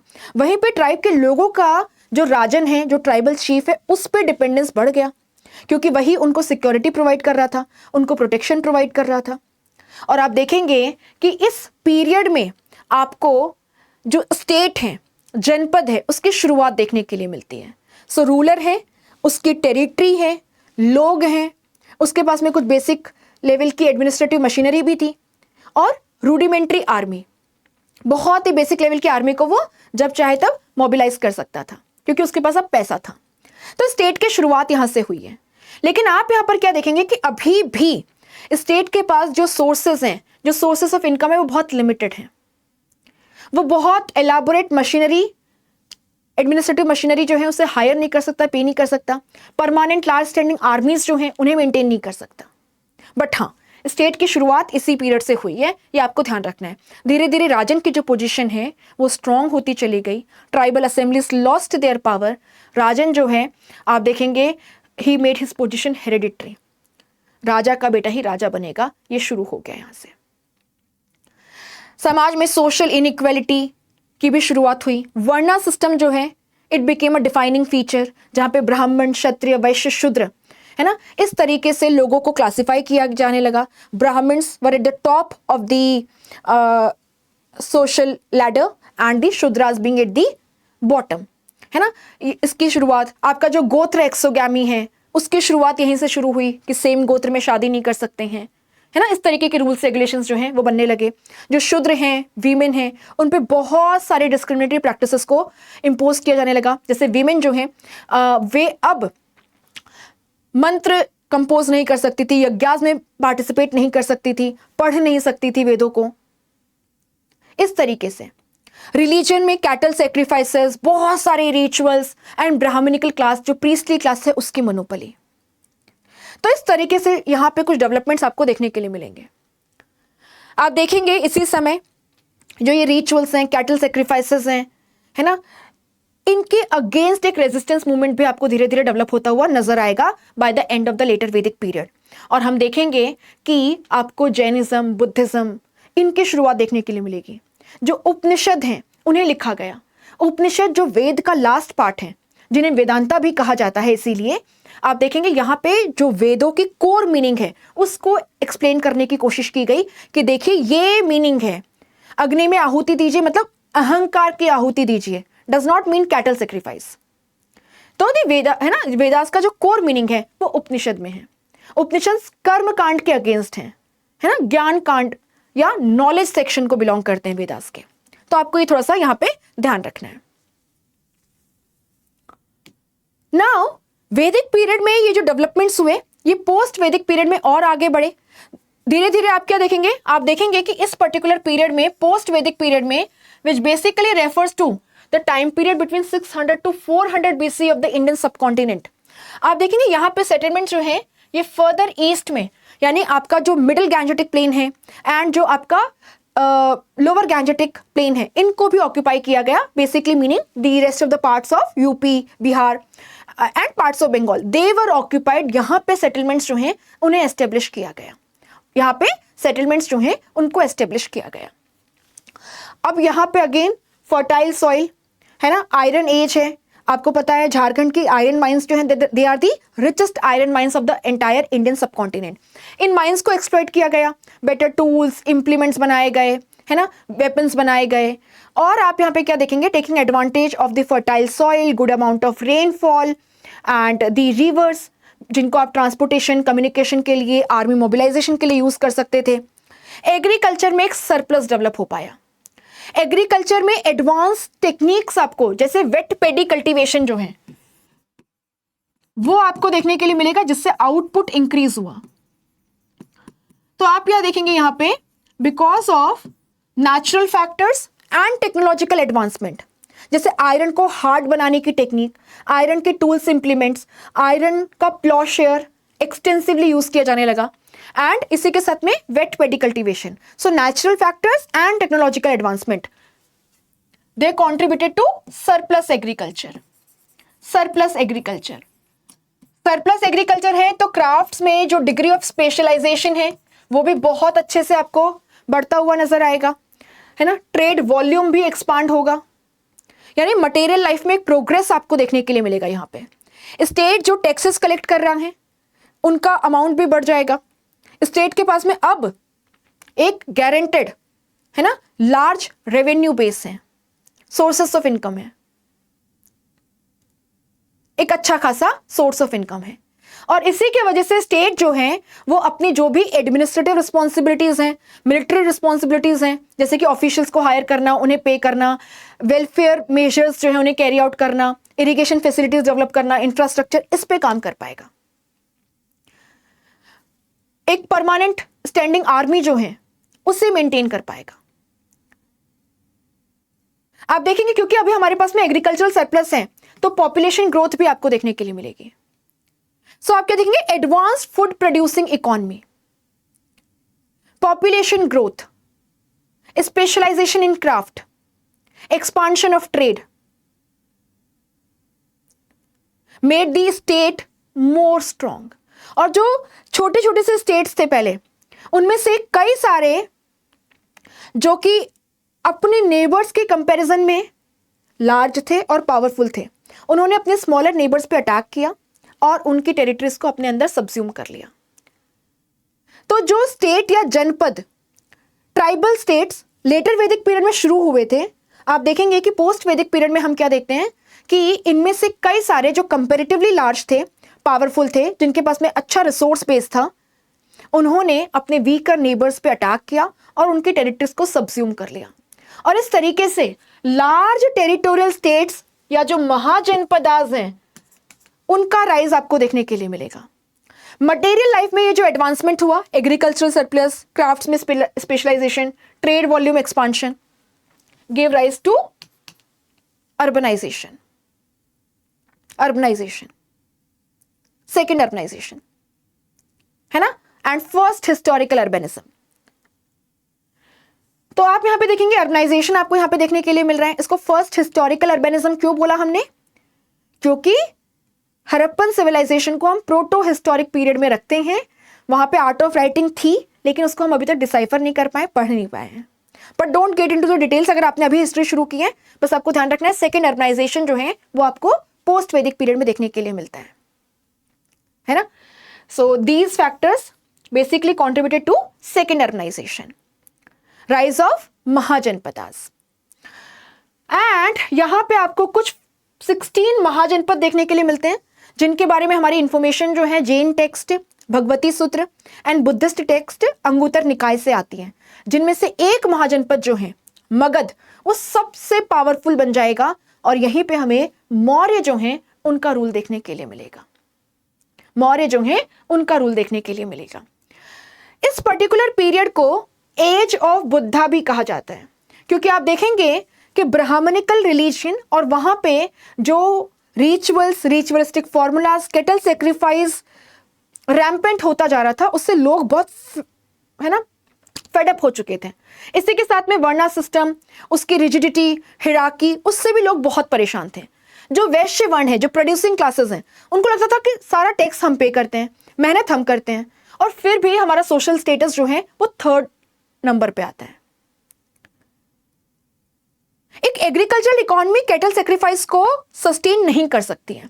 इसीलिए हमारे directive principles of state policy में भी ये बात की गई है कि जो मिल्क गिविंग एनिमल्स हैं उनके स्लॉटर से आप बचिए, है ना। तो आप यहां पर क्या देखेंगे, आप देखेंगे पोस्ट वैदिक पीरियड में एडवांस्ड एग्रीकल्चरल इकोनॉमी, क्राफ्ट्स में specialization, trade volume expanded, population growth, it contributed to second urbanization. And इसी के साथ में आपको यहाँ पे महाजनपदास या लार्ज टेरिटोरियल स्टेट्स जो हैं उनका इमरजेंस भी देखने के लिए मिलता है। कुछ 16 महाजनपदास हुए जिसमें से मगध, जो प्रेजेंट डे सदर्न बिहार और झारखंड में था, ये सबसे पावरफुल जनपद के रूप में सामने आएगा। Now what were the factors behind the rise of Magadha, we will discuss. तो ये हमने यहाँ पे देखा। अब जैसे मैं कह रही थी कि जो ब्राह्मणिकल रिलीजन है और रिचुअल्स हैं, वर्णा सिस्टम है ना, इनके अगेंस्ट एक रिवोल्ट आपको देखने के लिए मिला, रेजिस्टेंस मूवमेंट। और हम बहुत सारे हेट्रोडॉक्स सेक्ट्स के इमर्जेंस को देखते हैं जो वेदों को अथॉरिटी नहीं मानते हैं, जो प्रीस्टली क्लास की मोनोपोली के अगेंस्ट थे। और इसमें जैनिज्म, बुद्धिज्म जो है वो सबसे ज़्यादा पॉपुलर हुए। तो इसी समय बुद्ध हुए, महावीर हुए, इसीलिए इस पीरियड को हम एज ऑफ बुद्धा भी कहते हैं। इस पीरियड की जो कैरेक्टरिस्टिक पोट्री है उसे हम नॉर्दर्न ब्लैक पॉलिश्ड वेयर कहते हैं, क्योंकि ये मोस्टली हमें नॉर्दर्न एरियाज में मिली है, दो कुछ डेक्कन में भी मिली है, बट मोस्टली नॉर्दर्न एरियाज में मिली है। और ये काफ़ी ज़्यादा शाइनी है, ग्लॉसी है, जो इस पीरियड की मटेरियल एडवांसमेंट को रिफ्लेक्ट करती है, राइट। तो you can just go through these once. मैं ये नोट्स भी शेयर करवा दूंगी आपके साथ में टेलीग्राम चैनल पे, तो आप एक बार इसको गो थ्रू कर लीजिएगा। नाउ हमने कहा कि मगध जो है वो सबसे पावरफुल स्टेट के रूप में सामने आता है इसी पीरियड के दौरान, that is post Vedic period में। ऐसा कैसे पॉसिबल हो पाया? तो आप देखेंगे कि अगर हम एक मैप ड्रॉ करें इस तरीके से और मगध को लोकेट करें, सो मगध जो है वो सदर्न बिहार झारखंड में था। आप देखेंगे कि ये पर्टिकुलर एरिया जो है ये फर्टाइल है ना, ये जो पर्टिकुलर एरिया है ये फर्टाइल है, नेचुरल रेनफॉल यहाँ पे अच्छी खासी है, एंड यस झारखंड के जो आयरन माइंस हैं उनको भी ये इजीली एक्सप्लॉइट कर सकते थे, एकदम क्लोज प्रॉक्सिमिटी में ही है। आयरन के बेटर टूल्स, इंप्लीमेंट्स, वेपन्स बना पाए, है ना, आयरन प्लॉशर का एक्सटेंसिव यूसेज। इसके अलावा यहाँ पे आपको देखने के लिए मिलेगा कि इसकी जो कैपिटल्स हैं उनकी हमेशा एक स्ट्रेटेजिक लोकेशन रही। जैसे मगध की जो फर्स्ट कैपिटल है वो थी राजगिर, राजगृह, या जिसको ग्रीवराज कहा जाता है।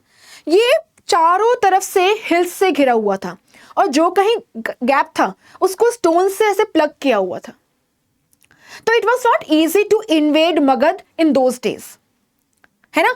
तो इसीलिए आप यहां पर क्या देखेंगे कि इसकी कैपिटल जो है वो भी इसको कहीं ना कहीं प्रोटेक्शन प्रोवाइड कर रही थी।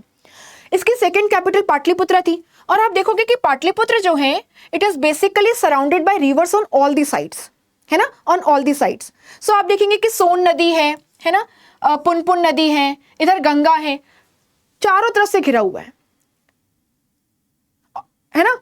नेचुरल वाटर फोर्ट की तरह काम कर रहा था, not easy to invade. Army आएगी दूर से, आप देख सकते हो, सडन अटैक नहीं कर सकते पाटलिपुत्रा पे, क्योंकि दूर से ही दिख जाएगा। एंड यस, आप देखेंगे कि यहां पे आपको देखने के लिए मिलता है मल्टीपल रिवर्स। आपकी घाघरा है, गंडक है, सोन है, गंगा है।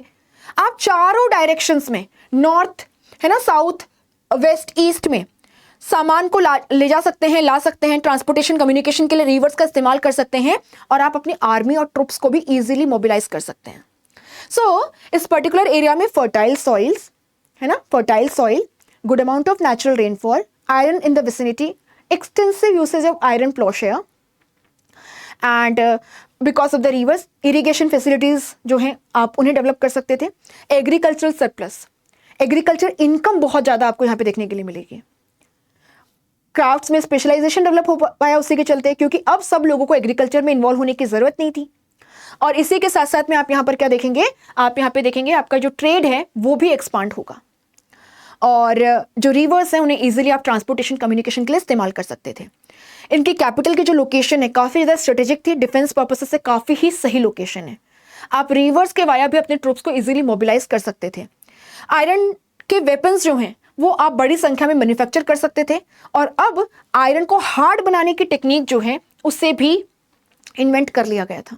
तो इन सब का फायदा मगध को बहुत ज़्यादा हुआ, है ना, इन सब का फायदा मगध को बहुत ज़्यादा हुआ यहाँ पे। इसी के साथ में देखो यार, नेचुरल फैक्टर्स का होना एक चीज है, लेकिन है ना, आप किसी को हो सकता है बहुत अच्छी सुविधा मिल रही हो, लेकिन जैसे हम कहते हैं ना कि सुविधा एक जगह है, आपकी खुद की मेहनत भी बहुत मैटर करती है, आपके खुद के जो इंटेंशंस हैं, है ना, वो भी बहुत मैटर करते हैं। तो आप यहाँ पे देखेंगे कि क्या हुआ मगध में, एक तो नेचुरल फैक्टर्स कॉन्ड्यूसिव है, कैपिटल की लोकेशन काफी स्ट्रेटेजिक बनाई रूलर्स ने। रूलर्स जो है वो काफी ज्यादा विजनरी हैं एंड एम्बिशियस भी हैं। यहाँ पे हमें वेरियस डायनेस्टीज का रूल देखने के लिए मिलेगा, जैसे हरियाणा डायनेस्टी के बिंबिसार और अजातशत्रु हैं, है ना, सिशुंगा डायनेस्टी के सिशुंगा एंड कालाशोका हैं, नंदा डायनेस्टी के महापद्म और धनानंदा हैं, एंड फिर मौर्य डायनेस्टी के चंद्रगुप्त मौर्य हैं, बिंबिसार हैं, right, sorry Chandragupta Maurya, Bindusara and Ashoka, सब बहुत पावरफुल और एम्बिशियस हैं, और इन्होंने मगध के टेरिटोरियल एक्सपांशन में और मगध को पावरफुल बनाने में एक बहुत ही सिग्निफिकेंट रोल प्ले किया है। टाउन्स की जो ग्रोथ हुई, ट्रेड जिस तरीके से एक्सपांड हुआ है ना, इसने फर्दर हेल्प की मगध को और पावरफुल बनाने में। साथ ही मगध में अभी भी जो वर्णा बेस्ड सोशल ऑर्डर है वो फर्मली एस्टेब्लिश नहीं हुआ था। सोसाइटी का कैरेक्टर अनऑर्थोडॉक्स था, इसलिए यहाँ पे नए डेवलपमेंट्स को इंप्लीमेंट करना रिलेटिवली इजी था। फॉरेन इन्वेजन्स, आप देखेंगे कि नॉर्थ वेस्ट से इसी समय आपको 326-325 BCE में अलेक्जेंडर का इन्वेजन देखने के लिए मिलता है। इससे पहले अगर हम बात करें तो 516 BCE में आप देखेंगे Persian invasion under Darius one. So ये जो पर्शियन एंड मैसेडोनियन इन्वेजन्स हुए, they basically destroyed the power of the smaller principalities on the north west.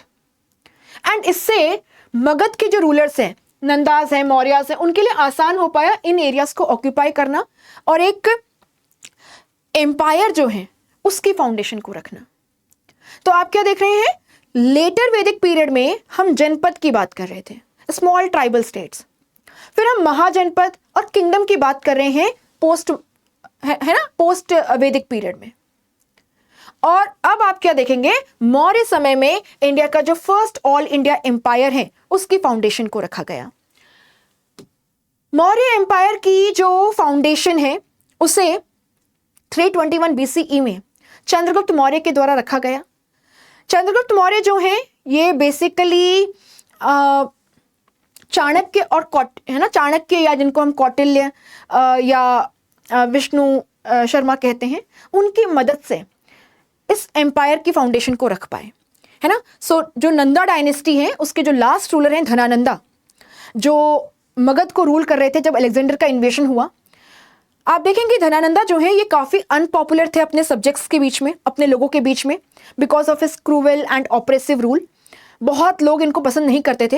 And Kautilya Chanakya जो है वो इन्हीं के ब्राह्मण मिनिस्टर से जो इनसे नाराज हो गए थे, वे गए, उन्होंने चंद्रगुप्त मौर्य जो है इसको प्रिपेयर किया, एक आर्मी जो है इसको खड़ी की, और आप देखेंगे कि इस आर्मी की मदद से उन्होंने धनानंदा को ओवरथ्रो करके मगध में मौर्य डायनेस्टी की फाउंडेशन को रखा। कौटिल्य या चाणक्य को हम chief architect of the Maurya empire कहते हैं। मौर्य एम्पायर का सिग्निफिकेंस ये है कि ये इंडियन सबकॉन्टिनेंट का फर्स्ट इंडियन एम्पायर है ना, ये इंडियन सबकॉन्टिनेंट का फर्स्ट एम्पायर था। मौर्य जो है अपने पावर के पीक पे, just a minute, when they were at the peak of their power they were controlling this entire territory। यानी कि आप देख सकते हैं कि आपका जो ये डीप साउथ है और ये जो है ना एकदम एक्सट्रीम नॉर्थ ईस्ट है, इसके अलावा entire portion of Indian subcontinent including eastern Afghanistan was under the control of the Mauryas. जहां पे आप देख सकते हैं कि चंद्रगुप्त मौर्य जो है उनके द्वारा ये एडिशंस किए गए। बिंदुसार जो है उन्होंने डेक्कन में मौर्य पावर को फॉर्मली एस्टेब्लिश किया। एंड इनफैक्ट कलिंग जो है ये मगध की टेरिटरीज का हिस्सा था since the time of Mahapadmananda. But आप देखेंगे कलिंग जो है उसने फायदा उठाया जब यहाँ पे मगध के रूलर्स में थोड़ी इंस्टेबिलिटी थी और इंडिपेंडेंट हो गया था। But then this particular territory was regained by Ashoka, है ना, the great Ashoka, and was added to the Mauryan territories. इतना बड़ा एम्पायर जो है उसे ये कंट्रोल कर रहे थे। अशोका और उनका जो धम्म है, जहां पे बेसिकली एक यूनिवर्सल एथिकल कोड की बात की गई है ना, रिलीजियस टॉलरेंस, सोशल हार्मनी, आपके जस्टिस की, कंपैशन की बात की गई है। ये आज भी हमारे लिए बहुत ज़्यादा मायने रखता है।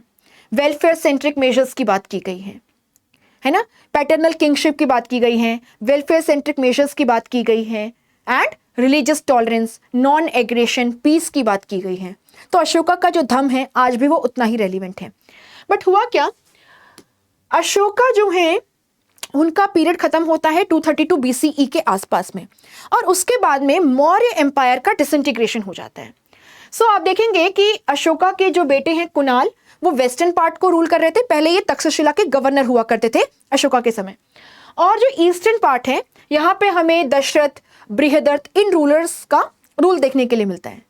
बहुत ही जल्द जो ये वेस्टर्न पार्ट है, it came under attack from the north waste, सबसे पहले इंडो ग्रीक्स या जो बक्ट्रियन ग्रीक्स हैं वे आए, उसके बाद आप देखोगे Sakas, Parthians and then the कुशाणास।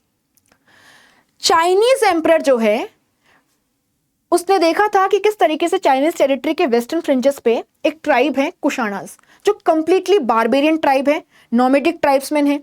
ये जो एस्टेब्लिश सिविलाइजेशन से इन पे अटैक करते हैं, इनके पेस्चर लैंड, इनकी वेल्थ को लूटते हैं और ऐसे ही सर्वाइव करते हैं। तो आप देखेंगे कि जो चाइनीज रूलर है उसने 220 BCE तक ही एक वॉल कंस्ट्रक्ट करा दी थी अपने वेस्टर्न पार्ट में, जिसे आज हम ग्रेट वॉल ऑफ चाइना के नाम से जानते हैं। क्या हुआ इससे, आप देखेंगे कि जो कुशाणास हैं they were diverted towards India, है ना। तो कुशाणास ने सबसे पहले वहां से जो साकाज हैं, अनदर सेंट्रल एशियन ट्राइब, उसको स्टेपिस रीजन से धक्का दिया, पुश किया, और साकाज जो है इंटर्न उन्होंने पर्थियंस और जो ग्रीक्स बक्ट्रिया में, यानी प्रेजेंट डे जो आपका ऑक्सस रिवर और हिंदकुश के बीच का हिस्सा है, यहां पे जो ग्रीक सेटल थे उनको धक्का दिया।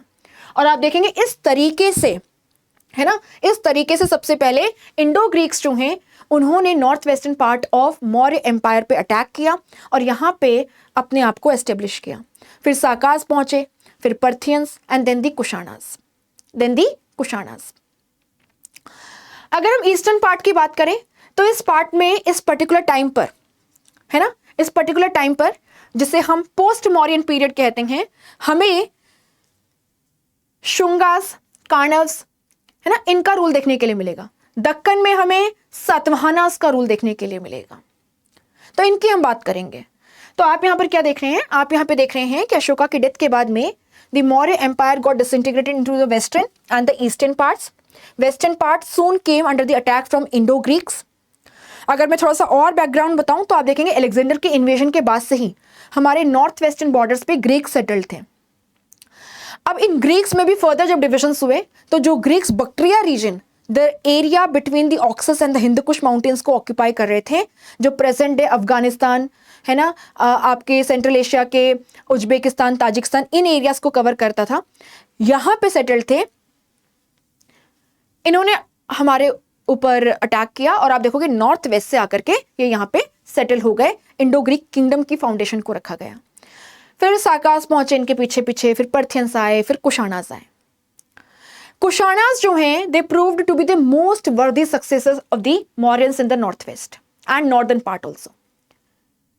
ठीक है, वहीं पे ईस्टर्न पार्ट में आप क्या देखोगे, दशरथ, बृहदर्थ ये रूल कर रहे थे। एंड बृहदर्थ जो है, जो लास्ट रूलर है मौर्यन डायनेस्टी का, बृहदर्थ के समय इसी का जो ब्राह्मण मिनिस्टर है, जो मिलिट्री कमांडर था, पुष्यमित्र शुंग, उसने बृहदर्थ को पब्लिकली असैसिनेट कर दिया जब ये अपनी आर्मी का इंस्पेक्शन कर रहा था, और यहाँ पे शुंग डायनेस्टी की फाउंडेशन को रखा। यहाँ पे शुंग डायनेस्टी की फाउंडेशन को रखा।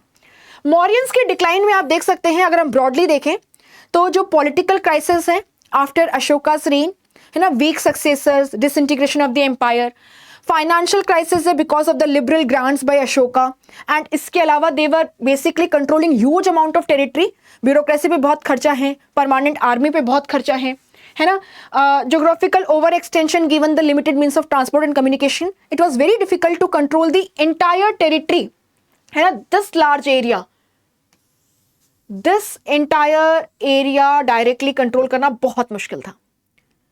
सो जैसे ही सेंटर में वीक रूलर्स हुए, डिसइंटीग्रेशन हुआ, और आप देखेंगे फाइनेंशियल क्राइसिस भी है, तो आप इफेक्टिवली एडमिनिस्टर नहीं कर सकते, पे नहीं कर सकते, बहुत आर्मी, बड़ी आर्मी जो है उसको मेंटेन करना आपके लिए टफ हो रहा होगा। आप यहाँ पर क्या देखेंगे, आप देखेंगे कि ज्योग्राफिकल ओवर एक्सटेंशन जो है उसकी जो वीकनेस है वो सामने आ गई। एंड आप देखेंगे जगह जगह पे जो रूलर्स हैं, मतलब जगह जगह पे जो सबऑर्डिनेट्स हैं, आई मीन टू से जो प्रोविंशियल गवर्नर्स हैं, है ना, या फिर जो ऑफिशियल्स हैं, they started carving out there areas of influence. और फिर आप देखेंगे कि ब्राह्मणिकल क्लास जो है वो मौर्यास के अगेंस्ट थी, क्योंकि अशोका जो है, though he was a ruler who followed the policy of religious tolerance, he never forced Buddhism on his subjects, but आप देखोगे क्योंकि Ashoka was against rituals, fastings, and उन्होंने अपने इंस्क्रिप्शंस में भी इसकी बात की है, तो ब्राह्मणिकल क्लास के लिए इसका मतलब था loss of income. So the Brahmanical class was basically against the Mauryas. और आप यहां पर क्या देखेंगे कि जब weak ruler, disintegration, financial crisis है, नॉर्थ वेस्ट से अटैक्स होने शुरू हो गए हैं, इसी समय पुष्यमित्र शुंग ने क्या किया, उसने जो लास्ट रूलर है वेस्टर्न पार्ट, लास्ट रूलर है आपके ईस्टर्न पार्ट में, बृहदर्थ, उसको पब्लिकली असैसिनेट कर दिया और ब्राह्मणिकल क्लास का उसको इमीडिएटली सपोर्ट मिला। इसीलिए आप देखेंगे कि जो पोस्ट मॉडर्न टाइम्स हैं उसमें आपको ब्राह्मणिकल रिलीजन का एक रिवाइवलिज्म जो है वो देखने के लिए मिलेगा, संस्कृत लैंग्वेज का भी। वरना जो मौर्य रूलर्स हैं they followed one or the other heterodox sects.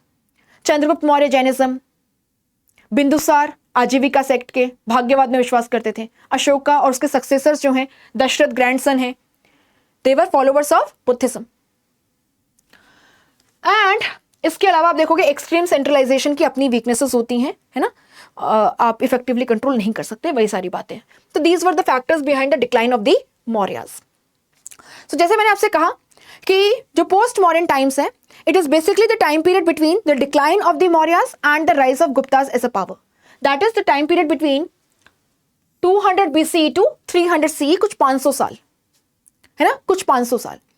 और आप यहां पे देखेंगे कि ये जो पोस्ट मॉडर्न पीरियड है, यहां पे नॉर्थ वेस्ट में आपको इंडो ग्रीक्स, साकास, पर्थियंस एंड कुशानास, इस क्रोनोलॉजी में रूल देखने के लिए मिलता है। Kushanas who basically established themselves in the northwestern part of Indian subcontinent in first century BC proved to be the most worthy successors. और आप देखेंगे कि very soon the Kushanas were controlling the territories till the Varanasi area under Kanishk in the first century CE. So the Kushanas proved to be the most worthy successors of the Mauryas. जो आपका शाकाज हैं उनके अलग अलग branches थी। इनके जो longest surviving branch है आप देखेंगे, it was basically in the this part, है ना, सिंध, आपका कच्छ, सौराष्ट्र, गुजरात, मालवा, राजस्थान के पार्ट्स कुछ एंड अपर डेक्कन, इस पार्ट में। और ये रूल करेंगे 4th century CE तक, जब तक गुप्ता रूलर चंद्रगुप्त सेकंड या चंद्रगुप्त विक्रमादित्य जो हैं, चंद्रा सेकंड, इनको फाइनली उखाड़ करके नहीं फेंकते हैं। तो यहां पे आपको साकास देखने के लिए मिलेंगे, ठीक है, यहां पे साकास देखने के लिए मिलेंगे। एंड अगर हम बात करें ईस्टर्न पार्ट की, तो शुंग डायनेस्टी जो है ये रूल करेगी आपका 185 BC से 73 BCE तक। यहाँ पे आपको पुष्यमित्र शुंग, अग्निमित्र, है ना, वासुमित्र जो है ये देखने के लिए मिलेंगे। आपको यहाँ पे भागभद्र करके एक रूलर जो है वो देखने के लिए मिलेगा। एंड देन आप देखेंगे कि जो लास्ट रूलर है शुंग डायनेस्टी का, Devabhuti, he was killed by basically his own Brahmin minister Vasudeva Kanva, who laid down the foundation of the Kanva dynasty. ये भी ब्राह्मण्स थे, ब्राह्मणिकल रिलीजन को पेट्रोनाइज किया। और आप देखेंगे कि काणव डायनेस्टी जो है ना, काणव डायनेस्टी जो है, इसके जो लास्ट रूलर है सुशर्मन, ही was killed bye a Satavahana ruler. Mauryas के वर्दी सक्सेसर्स में जहां north western and northern part में कुशानाज हैं, है ना, who were controlling a large amount of territory and were having a strategic position on the Silk Route, they benefited a lot out of this trade. वहीं पे डेक्कन में the most worthy successors were सातवाहनास। ये सातवाहनास जो है ये दक्कन के tribes थे।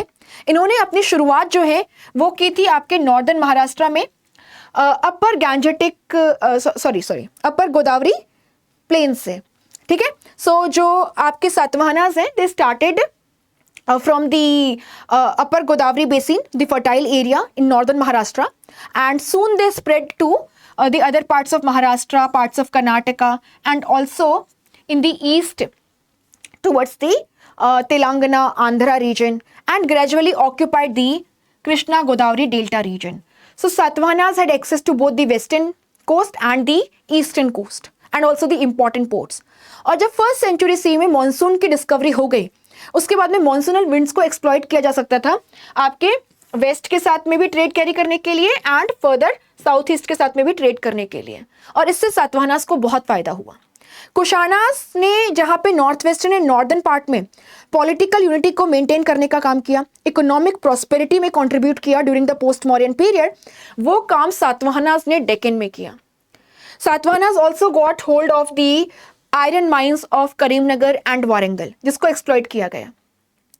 दरअसल हुआ क्या था, आप देखेंगे कि आपका यहाँ पे जो एडवांस मटेरियल कल्चर डेवलप हुआ था, ये मौर्य रूल एस्टेब्लिश होने के साथ साथ में पहले डेक्कन में पहुंचा, और जब ये दक्कन में पहुंचा तो आप देखेंगे कि यहाँ पे जब मौर्य कमजोर होने लगे, है ना, जब मौर्य कमजोर होने लगे तो यहाँ पे एक जो लोकल ट्राइबल ग्रुप है जिसको हम सातवाहनास कह रहे हैं, पुराणास में जिनको आंध्रास कहा गया है, इन्होंने अपनी अथॉरिटी को असर्ट किया, क्योंकि अब इनके पास में आयरन प्लॉशेयर बनाने की टेक्निक, आयरन को हार्ड करने की टेक्निक, वेट पेडी कल्टीवेशन की technique, burnt bricks, ring well, coin, ये सारा एडवांटेज था।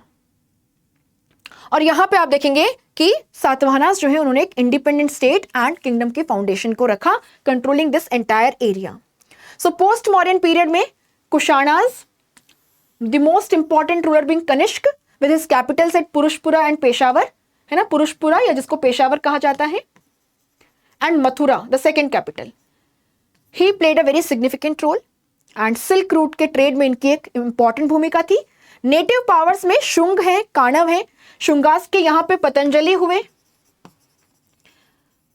और आप यहां पे देखेंगे कि इन्होंने ही महाभाष्य लिखा है which is a commentary on the Sanskrit grammar, Panini's Ashtadhyayi, है ना, संस्कृत ग्रामर अष्ट अध्यायी which was written by Panini in the post-Vedic period when writing was rediscovered during the second urbanization period.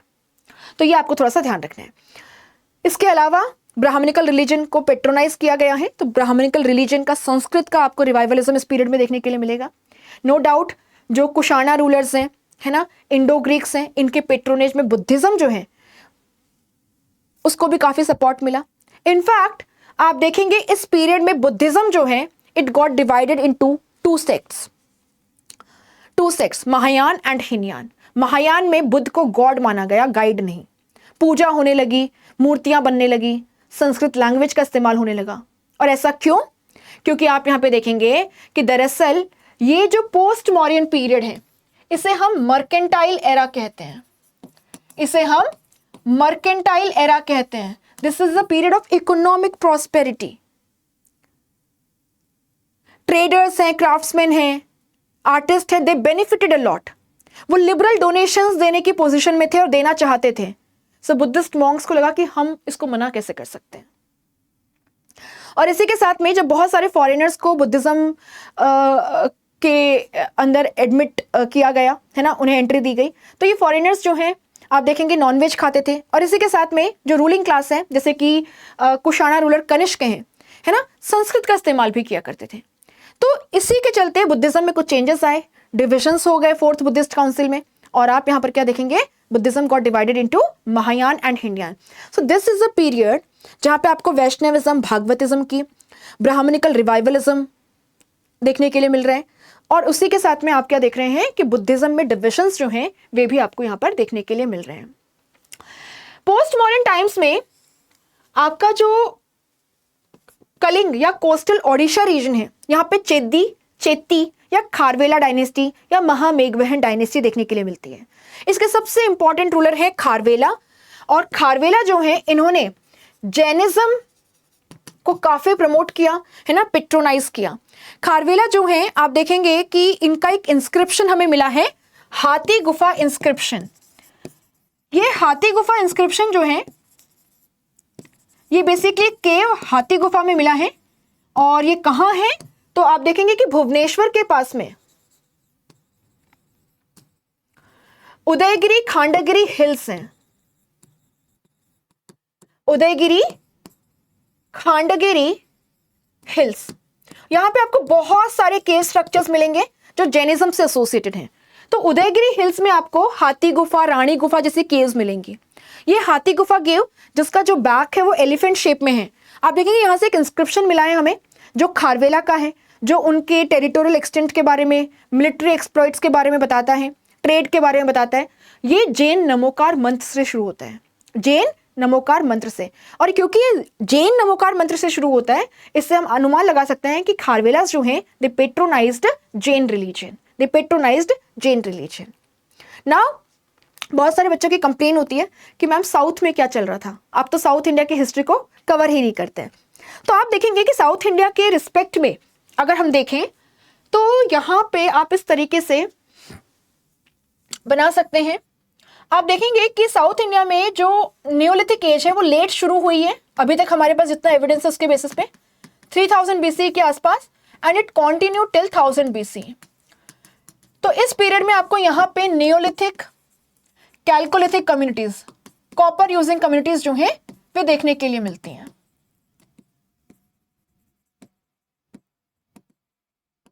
Right, 1000 BC से लेकर के 700 BC तक का जो टाइम पीरियड है या 600 BC,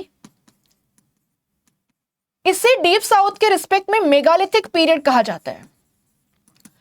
डीप साउथ यानी the area at the tip of the peninsular plateau. अगर आप यहां पे इस पर्टिकुलर पीरियड में जाएं तो आप देखेंगे कि आपको प्लेट्यू के अपलैंड एरियाज में सेटलमेंट्स देखने के लिए मिलते हैं, और यहां पे कुछ ग्रेव्स मिली हैं। इन ग्रेव्स को जब देखा गया तो देखा कि ये या तो ह्यूज स्टोन से कवर्ड है या ह्यूज स्टोन से सराउंडेड है। अंदर ग्रेव्स को पढ़ने पे देखने के है ना, पढ़ा गया तो देखा गया खोदने पे कि यहाँ पे आयरन के टूल्स और इंप्लीमेंट्स हैं, और जो मेजॉरिटी ऑफ टूल्स और इंप्लीमेंट्स हैं वो हंटिंग गैदरिंग से एसोसिएटेड है रेदर देन एग्रीकल्चर। दो हमें रागी है, राइस है, इनके सीड्स भी मिले हैं। तो इसके बेसिस पे पता लगा कि ये जो मेगालिथिक पीरियड के लोग हैं है ना, ये पेस्टोरल कम्युनिटीज थे प्राइमरीली। एग्रीकल्चर केवल लिमिटेड बेसिस पे प्रैक्टिस किया जा रहा होगा, बहुत ही बेसिक लेवल का, and they were iron using communities, है ना, आयरन यूजिंग कम्युनिटीज। और मेगालिथिक पीरियड से जुड़ी हुई एक बहुत इंपॉर्टेंट साइट जो है वो है अद्दीचन्नलूर। अद्दीचन्नलूर इन तमिलनाडु, जहां से हमें अर्न बरियल के एविडेंसेस भी मिले हैं।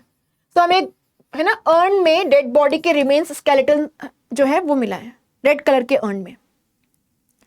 मेगालिथिक कम्युनिटीज, अब ये अपलैंड एरियाज में रह रहे थे, तो यहाँ पे तो एग्रीकल्चर प्रोडक्टिविटी बहुत ज़्यादा नहीं हो सकती है, तो हंटर गैदरर्स हैं, है ना, एंड आप देखेंगे इसी के साथ साथ में कैटल रियरिंग प्रैक्टिस की जाती है, एग्रीकल्चर बहुत ही बेसिक लेवल का। लेकिन एक गैप के बाद में हम देखते हैं अराउंड 300 BCE आपको साउथ इंडिया के रिस्पेक्ट में स्टेट्स की शुरुआत देखने के लिए मिलती है। और जैसे कि अगर हम बात करें कि डीप साउथ में ये जो चेराज, चोलास एंड पांड्याज, ये पावर्स हमें देखने के लिए मिल रहे हैं, ये स्टेट्स हमें देखने के लिए मिल रहे हैं, इनके पीछे क्या फैक्टर्स हैं? What were the factors behind the rise of states in case of deep south in time period between 300 BCE to 600 BCE?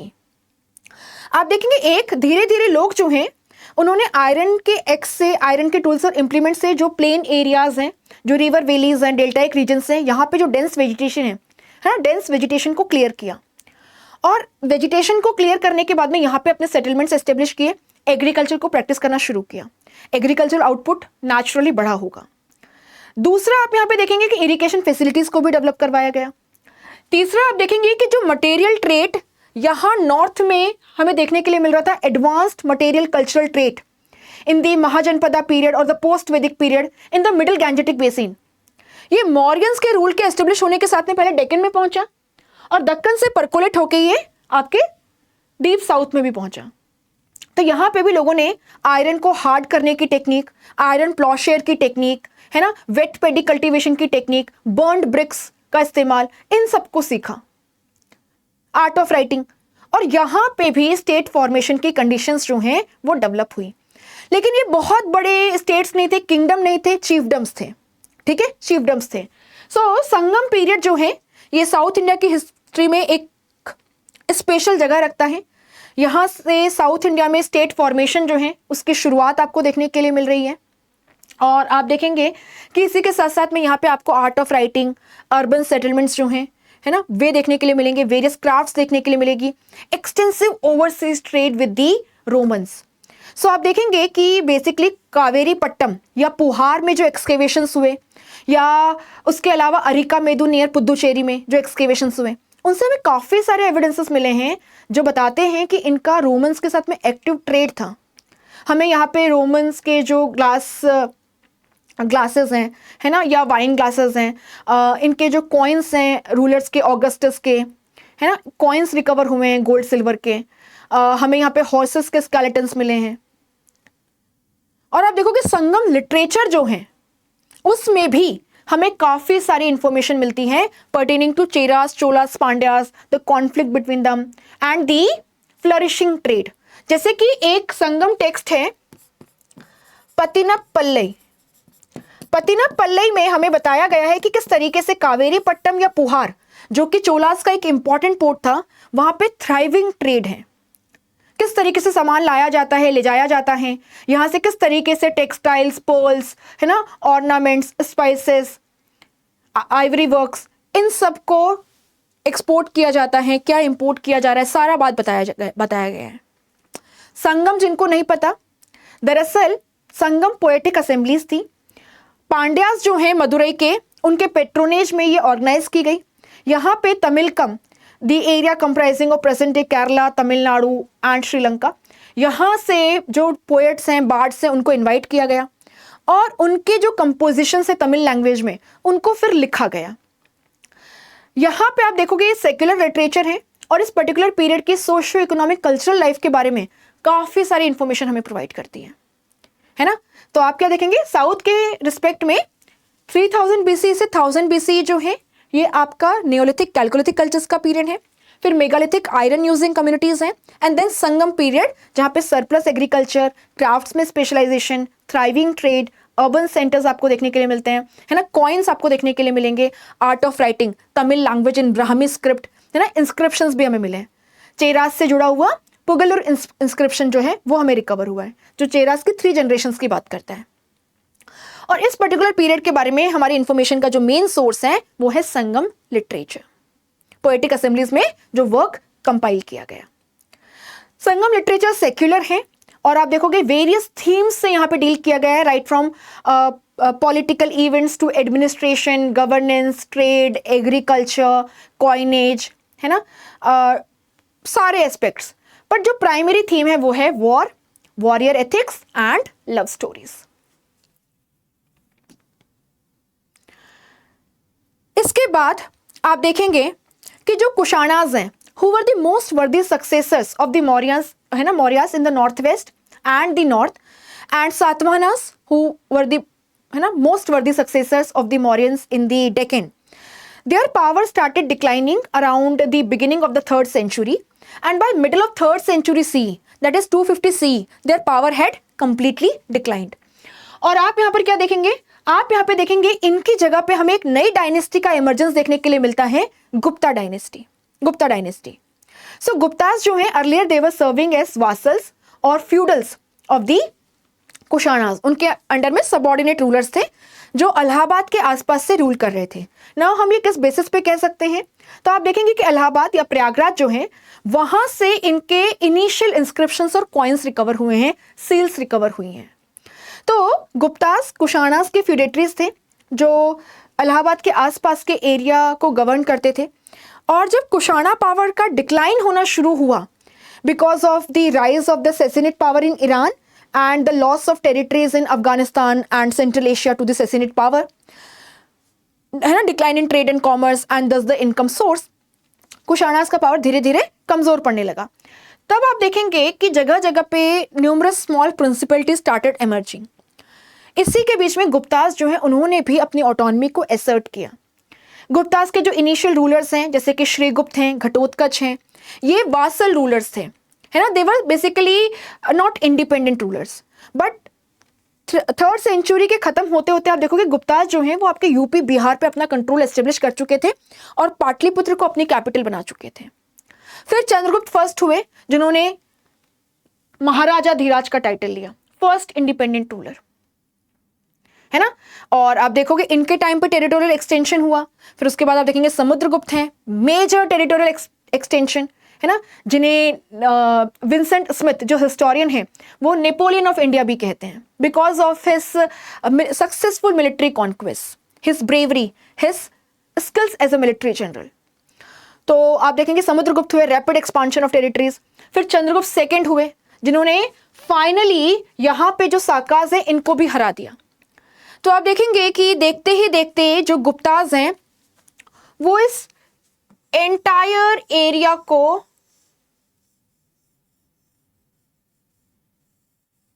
Control कर रहे थे और उनके पावर को डीप साउथ तक फील किया गया था।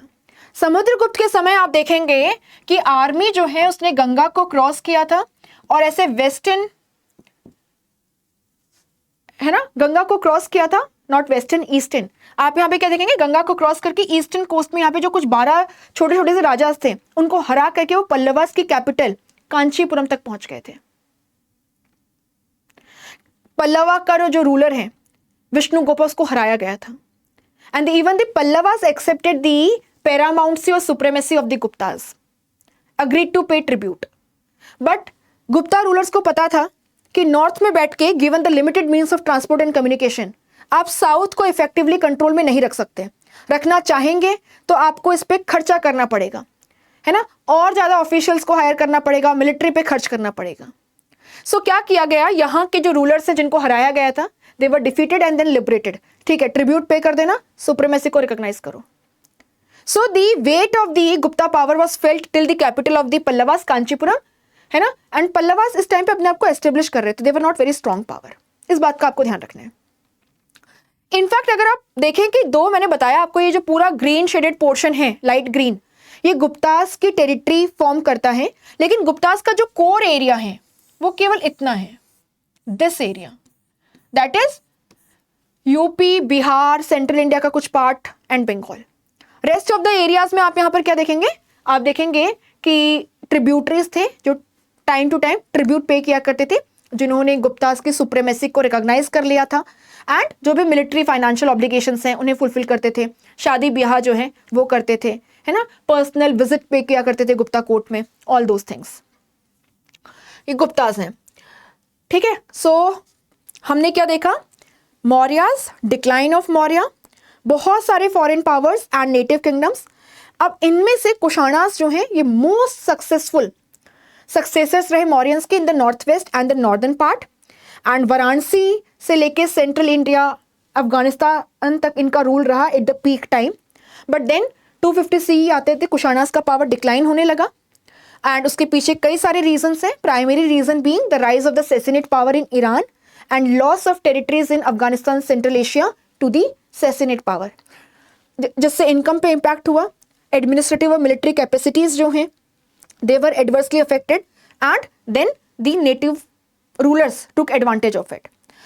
कुशाणास के डिक्लाइन के बाद में Guptas proved to be the most worthy successors, right.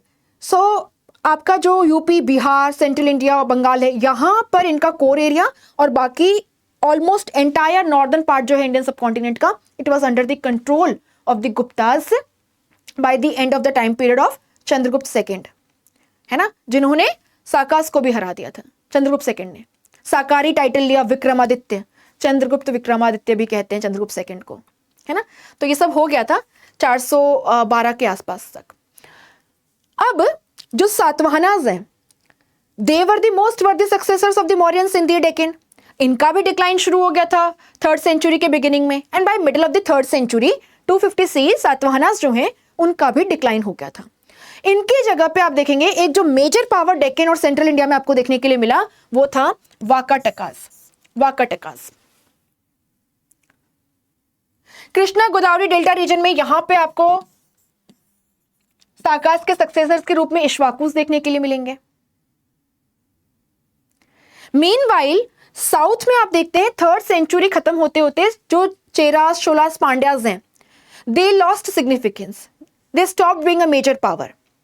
और यहां पे पल्लवास जो है वो खुद को एस्टेब्लिश कर रहे थे, एक पावर के रूप में इमर्ज कर रहे थे। 550 से 750 CE के बीच में Pallavas will dominate the affairs of deep south as imperial Pallavas, as imperial Pallavas. बाकी Kadambas of Banavasi, western Gangas of Mysore, है ना, ये भी आपको यहां पर देखने के लिए मिलते हैं। तो ये सारी बातें हमने की। नाउ आप देखेंगे कि कुमारगुप्त फर्स्ट जो हैं, इनके समय around 450 CE, the same Kumaragupta who laid down the foundation of Nalanda university. आप क्या देखते हैं, आप देखते हैं 450 CE के आसपास में नॉर्थ वेस्ट से हंस जो हैं उनका इन्वेशन। तो ये हुणास या हन जो हैं ये बेसिकली सेंट्रल एशियन ट्राइब थे। सो आप देखेंगे यहाँ पे मिहिर कुला, तोरमन, है ना, ये रूलर्स हुए। इनका नॉर्थ वेस्ट से अटैक हुआ और नॉर्थ वेस्ट से ये जो हुणास का इन्वेशन हुआ, इसके वजह से आप देखेंगे कि जो ट्रेड एंड कॉमर्स है इट वॉज एडवर्सली अफेक्टेड, जो बेसिकली यहाँ से लैंड रूट के वाया कैरी आउट किया जाता था, जिससे गुप्तास की इनकम जो है वो भी एडवर्सली अफेक्ट हुई और उनकी जो कैपेसिटी है, एडमिनिस्ट्रेटिव कैपेसिटी, मिलिट्री कैपेसिटी, वो भी। आप देखेंगे कि है ना, ये हुणास का इन्वेशन यहाँ से शुरू हुआ। इस समय तो एक ब्रीफ पीरियड के लिए कुमारगुप्त के जो बेटे हैं स्कंदगुप्त, उन्होंने रोक लिया, लेकिन स्कंदगुप्त के पीरियड के बाद में आप यहाँ देखेंगे 467 सीई के बाद में हुणास के जो इन्वेशंस हो रहे थे, इन्हें गुप्तास के जो सक्सेसर्स हैं वो रोकने में सफल नहीं हो पाए। सो वीक सक्सेसर्स थे। और आप देखोगे गुप्तास में जो रूल ऑफ प्राइमोजेनेचर है कि बाप के बाद में जो सबसे बड़ा बेटा होता है वो गद्दी पर बैठता है, it was not well established. तो आपको सक्सेशन कॉन्फ्लिक्ट देखने के लिए मिलेंगे। तो weak rulers, succession conflict, north west से अटैक हुए जा रहे हैं, trade and commerce adversely affect हो रहा है, लॉ एंड ऑर्डर डिस्टर्ब हो रहा है ना, ये सिचुएशन हो रही है। और ऐसे में आप क्या देखोगे कि जब सेंट्रल पावर कमजोर हो गया तो गुप्तास के ये जो फ्यूडेटरीज हैं इन्होंने भी ट्रिब्यूट पे करना बंद कर दिया, है ना, टाइमली पे नहीं करते थे। और गुप्तास बहुत लार्ज एक्सटेंट तक इन फ्यूडेटरीज पे डिपेंड करते थे आर्मी सपोर्ट के लिए। Guptas did not have a very large permanent army like the Mauryas. तो जब सेंटर में रूलर कमजोर है, आपस में ही लड़ रहे हैं, बाहर से अटैक हो रहे हैं, लॉ एंड ऑर्डर पूरा डिस्टर्ब हो चुका है, तो जो फ्यूडेटरीज हैं, जो सबऑर्डिनेट्स हैं, they refuse to pay tribute, they refuse to support the ruler militarily also. In fact इनमें से कई सारे लोगों ने खुद को ऑटोनोमस पावर्स के रूप में एस्टेब्लिश करना शुरू कर दिया। अब क्योंकि आप रेवेन्यू कलेक्ट नहीं कर पा रहे तो ऑफिशियल्स को पे कैसे करेंगे? तो गुप्तास पहले जो हायर ऑफिशियल्स हैं उन्हें कैश में पे करते थे, अब उन्हें लैंड रेवेन्यू असाइनमेंट के वजह पे किया जाने लगा।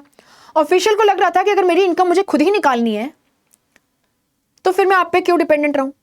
उन्होंने भी अपने areas of influence carve out करने शुरू कर दिए। इस तरीके से गुप्ता एम्पायर का डिसइंटीग्रेशन शुरू हो गया और आपस में ये जो फ्यूडेटरीज हैं, सबऑर्डिनेट्स हैं, इनके ये आपस में भी लड़ रहे थे क्योंकि हर कोई चाहता था ज्यादा से ज्यादा एरिया मैं कंट्रोल करूं। तो इंटरनल लॉ एंड ऑर्डर भी डिस्टर्ब हुआ, जिससे इंटरनल ट्रेड भी डिस्टर्ब हो गया। So decline in trade and commerce was the primary reason behind the decline of the Gupta Empire, जिसमें various factors ने contribute किया। जैसे कि आप देखेंगे हंस का जो इन्वेशन है उसने जो internal law and order situation है इट गॉट वर्सन, है ना, उसका भी इसमें रोल रहा। और आप देखेंगे कि इसके अलावा अगर हम यहाँ पे बात करें तो गुप्तास के एडमिनिस्ट्रेशन में भी कुछ कमजोरियां थी। जैसे आप देखेंगे कि एक सिंगल पर्सन जो है वो मल्टीपल पोजीशंस को होल्ड कर रहा था। जैसे समुद्रगुप्त जो हैं, जिनके कोर्ट पोएट हैं हरिसेन, आप देखोगे समुद्रगुप्त जो हैं उनके court poet Harisena Mahadandanayaka chief justice भी थे, संधि विग्रही का minister of peace and war भी थे, कुमार अमात्य भी थे, कोर्ट पोएट भी थे। और अगर आप इन हाई ऑफिशियल्स को, है ना, हायर ऑफिशियल्स को लैंड रेवेन्यू असाइनमेंट के वाया पे करना शुरू कर देते हैं तो इसका मतलब क्या हुआ, they will become quite powerful. कई सारे ऑफिशियल्स की तो पोजीशन भी हेरिडिटरी थी, जैसे हरिसेन के फादर भी महादंडनायक थे और वे भी महादंडनायक थे। सो हेरिडिटरी पोजीशन होना ऑफिशियल्स की, एक सिंगल ऑफिशियल मल्टीपल रोल्स और रिस्पॉन्सिबिलिटीज को देख रहा था, और फिर लैंड रेवेन्यू असाइनमेंट के वाया पेमेंट, ये सेंट्रल अथॉरिटी को कहीं ना कहीं कमजोर कर रहा था और ज्यादा। और इसी के साथ में गुप्ता रूलर्स जो हैं they used to liberally donate land to the Brahmanical class and official scholars, loss of income for the state. Decline in trade and commerce में कुछ और फैक्टर्स भी हैं।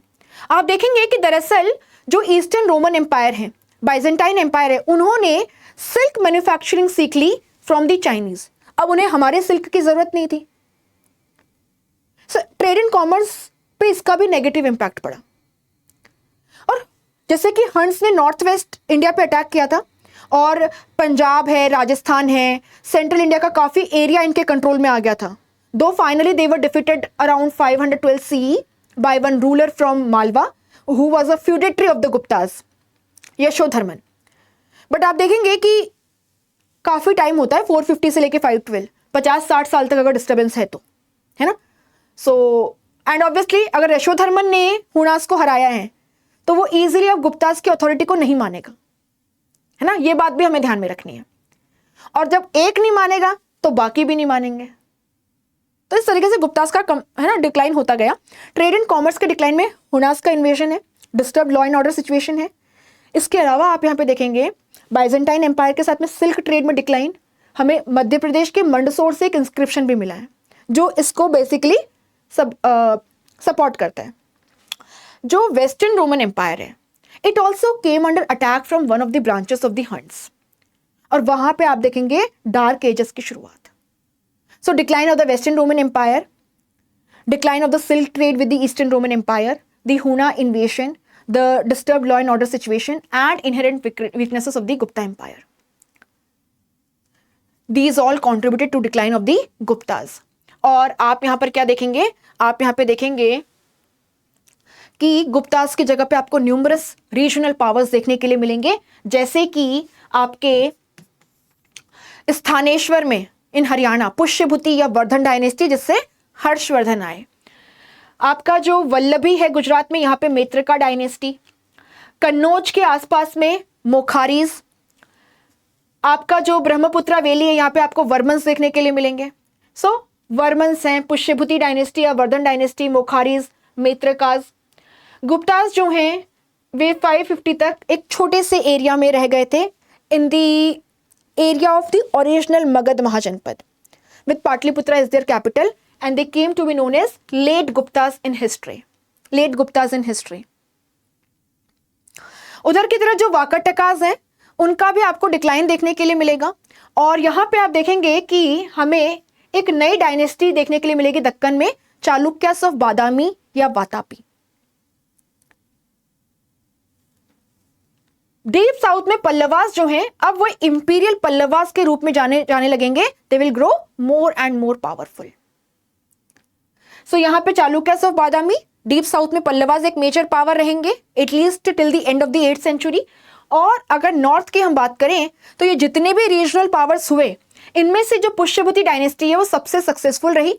इनके जो रूलर हैं हर्षवर्धन, तो आप देखेंगे हर्षवर्धन जो है इन्होंने 606 से लेकर 647 तक रूल किया, लगभग 4 डेकेड्स और 40 साल तक। और हर्षवर्धन जो है उसने स्थानेश्वर से शुरू करके ये जो पूरा एंटायर शेडेड पोर्शन आप देख रहे हो, इसको अपने कंट्रोल में ले लिया। And he started ruling from Kannauj, जिसके अपने एडवांटेजेस हैं। अब आप देखेंगे कि हर्षवर्धन की ये जो पूरी टेरिटरी है ही है, हर्षवर्धन जो है जिसने टाइटल भी लिया था सकल उत्तर पथनाथ, सकल उत्तर पथनाथ, lord of the entire north, उसकी एम्बिशन थी कि वो साउथ में भी अपनी टेरिटरीज को एक्सपांड करें। बट यहां पे आप देखेंगे चालुक्यन रूलर पुलकेशिन सेकेंड जो हैं, he did not let him materialize his ambitions or fulfill his ambitions because Harshvardhan was defeated by Pulkeshin II of Chalukyas of Badami on the banks of Narmada. Harshvardhan की death के बाद में आपको नॉर्थ में disintegration देखने के लिए मिलेगा। और आप देखोगे कि इसके सक्सेसर्स के रूप में आपको गुर्जर प्रतिहारास देखने के लिए मिलेंगे, जिन्होंने राजस्थान से शुरुआत की। ईस्टर्न पार्ट में आप देखेंगे कि यहाँ पे शशांक बहुत पावरफुल रूलर था जब हर्षवर्धन रूल कर रहे थे। उसकी डेथ के बाद में यहाँ पे कंप्लीट क्योस है। यहाँ पे पाल डायनेस्टी एस्टेब्लिश होगी इन दी 8th सेंचुरी। तो यहाँ हर्षवर्धन की जगह पे आप क्या देखेंगे, गुर्जर प्रतिहारास एंड पाल डायनेस्टी। डेक्कन में Chalukyas of Badami will be replaced by the Rashtrakutas. और इसी के साथ में आपके अर्ली मिडिवल पीरियड की शुरुआत हो जाएगी। Very soon in the south the Pallavas will be replaced by the imperial Cholas in 9th century. But वो मिडिवल का पोर्शन है। अगर आपको ये टाइमलाइन ढंग की लगी है, सो थोड़ा जल्दी भी कवर करना था, बहुत डिटेल में नहीं जा पाए, बट आई थिंक एक ओवरव्यू जो है, एक पिक्चर जो है वो आपके दिमाग में क्रिएट हुई होगी। तो मुझे जरूर बताइएगा कैसा लगा आपको। एंड अगर आप मिडिवल पीरियड की टाइमलाइन चाहते हैं तो उसके बारे में भी बताइएगा। Thank you so much.